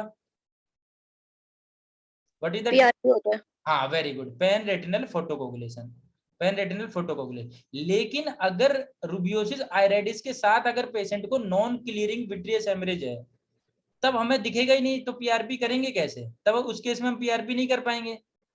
ठीक है, लेकिन इसे इमीडिएट PRP की जरूरत रहती है, तो उस केस में हम क्या करेंगे, उस केस में पार्स प्लेना विट्रेक्टमी करके विद एंडो लेजर यूज करेंगे, एंडो लेजर यूज करेंगे, एंडो लेजर यूज करेंगे PRP के लिए। समझ आ गई बात? क्लियर हो गया सबको? तो अब देखो मैंने ये जो 3 चीजें यहाँ पे बताई हैं, इसके बेस पे आप यहाँ पे आपसे एग्जाम में ये भी पूछा जा सकता है, what is the indication of pars plana vitrectomy, what is the indication of pars plana vitrectomy in diabetic retinopathy. Diabetic retinopathy में क्या इंडिकेशन है पार्स प्लेना विट्रेक्टमी का? तो पहला तो हम बता सकते हैं क्या, severe persistent vitreous haemorrhage, severe persistent persistent vitreous haemorrhage अगर होता है तो उस केस में हम पार्स प्लेनर विट्रेक्टमी करेंगे। सेकंड हमारे पास है अगर प्रोग्रेसिव टीआरडी है, प्रोग्रेसिव ट्रैक्शनल रेटिनल अटैचमेंट हो रहा है, प्रोग्रेसिव ट्रैक्शनल रेटिनल अटैचमेंट हो रहा है तो उस केस में भी हम पार्स प्लेनर विट्रेक्टमी करेंगे। और क्या इंडिकेशन हो सकता है, वही सेम जो हमने हेमरेज पढ़ा था, वो प्री मैकुलर या रिट्रोहाइलॉइड हेमरेज है, प्री मैकुलर और रिट्रोहाइलॉइड में हेमरेज है, रिट्रोहाइलॉइड अगर हेमरेज है तो उस केस में भी हम क्या करेंगे, पार्स प्लेनर विट्रेक्टमी यूज करेंगे। और फोर्थ है हमारे पास क्या, अगर एनवीआई हो या एनवीआई हो या फिर एनवीए हो, ठीक है, तो इसमें पार्स प्लेनर विट्रेक्टमी कब यूज करेंगे, when there is media opacity, यानी विट्रियस हेमरेज हो रहा है या मीडिया ओपेसिटी होती है तो उस केस में हम यूज करेंगे क्या, pars plana vitrectomy, pars plana. तो ये इंडिकेशन हो गए डायबिटिक रेटिनोपैथी में पार्स प्लेनर विट्रेक्टमी के इंडिकेशन हो गए। क्लियर? किसी को कुछ पूछना हो, ये एंड ऑफ द सेशन है आज का। किसी को अगर कुछ पूछना हो, कोई डाउट हो, कोई प्रॉब्लम हो, कहीं पे भी कुछ कोई कॉन्सेप्ट समझ ना आया हो तो पूछ लो। किसी का कोई doubt? No, No, sir. sir. नहीं? तो अब देखो, ये तो हो गया खत्म आपका आज का लेक्चर। आप अब देखो आपका जो होमवर्क है वो क्या क्या होमवर्क मैंने दिया है ये बताएगा आदित्य। क्या क्या मैंने होमवर्क दिया आपको? जीएफ का कंपेयर, हाँ वेरी गुड। जो जितने भी एंटी वेजेफ हैं उन सबको कंपेयर करके आपने एक टेबल बनानी है और वो टेबल बना के आपने फोटो मेरे को भेजनी है, ठीक है। दूसरा काम ये बताएगा आफ्ताब। सेकंड क्या मैंने स्टडीज सारी लिखनी है। हाँ वेरी गुड, जितनी भी स्टडीज हैं वो सारी स्टडीज आपने लिखनी है एक कॉपी में और वो सारी स्टडी फोटो क्लिक करके मेरे को भेजनी है। और तीसरा और कोई काम दिया है मैंने, और कोई होमवर्क दिया है? कांस्की में बोला आपने, कांस्की में एक बार वो टेबल में। हाँ वेरी गुड, वो टेबल बहुत जरूरी है, आपने 2-3 बार टेबल वो पढ़नी है जो ETDRS क्लासिफिकेशन है, ETDRS क्लासिफिकेशन है, वो आपने 2-3 बार देखनी है। इस लेक्चर के बाद ही आप क्या करना, 2-3 बार आप उसको देखना और जो मैंने आपको तरीका बताया है, जो निमोनिक मैंने बताए हैं, उस निमोनिक को एक बार उसमें फिट करके देखना, आपको वो लॉन्ग लास्टिंग याद हो जाएगी, वो लॉन्ग लास्टिंग आपकी लॉन्ग टर्म मेमोरी में वो पहुंच जाएगी। आप जिस तरीके से मैंने बताया है उस तरीके से आपने उसको मेमोराइज करना है। क्लियर? Yes, sir. ठीक है। और किसी का कोई डाउट हो, कुछ पूछना हो तो पूछ लो। बाकी नेक्स्ट क्लास में हम पढ़ेंगे FFA और OCT। ठीक है। किसी का कोई डाउट, कुछ पूछना है किसी को? No sir. चलो No, ठीक sir. है। Thank you sir. Okay okay, thank you. Thank you sir. Okay okay, good night. Good night. Hmm.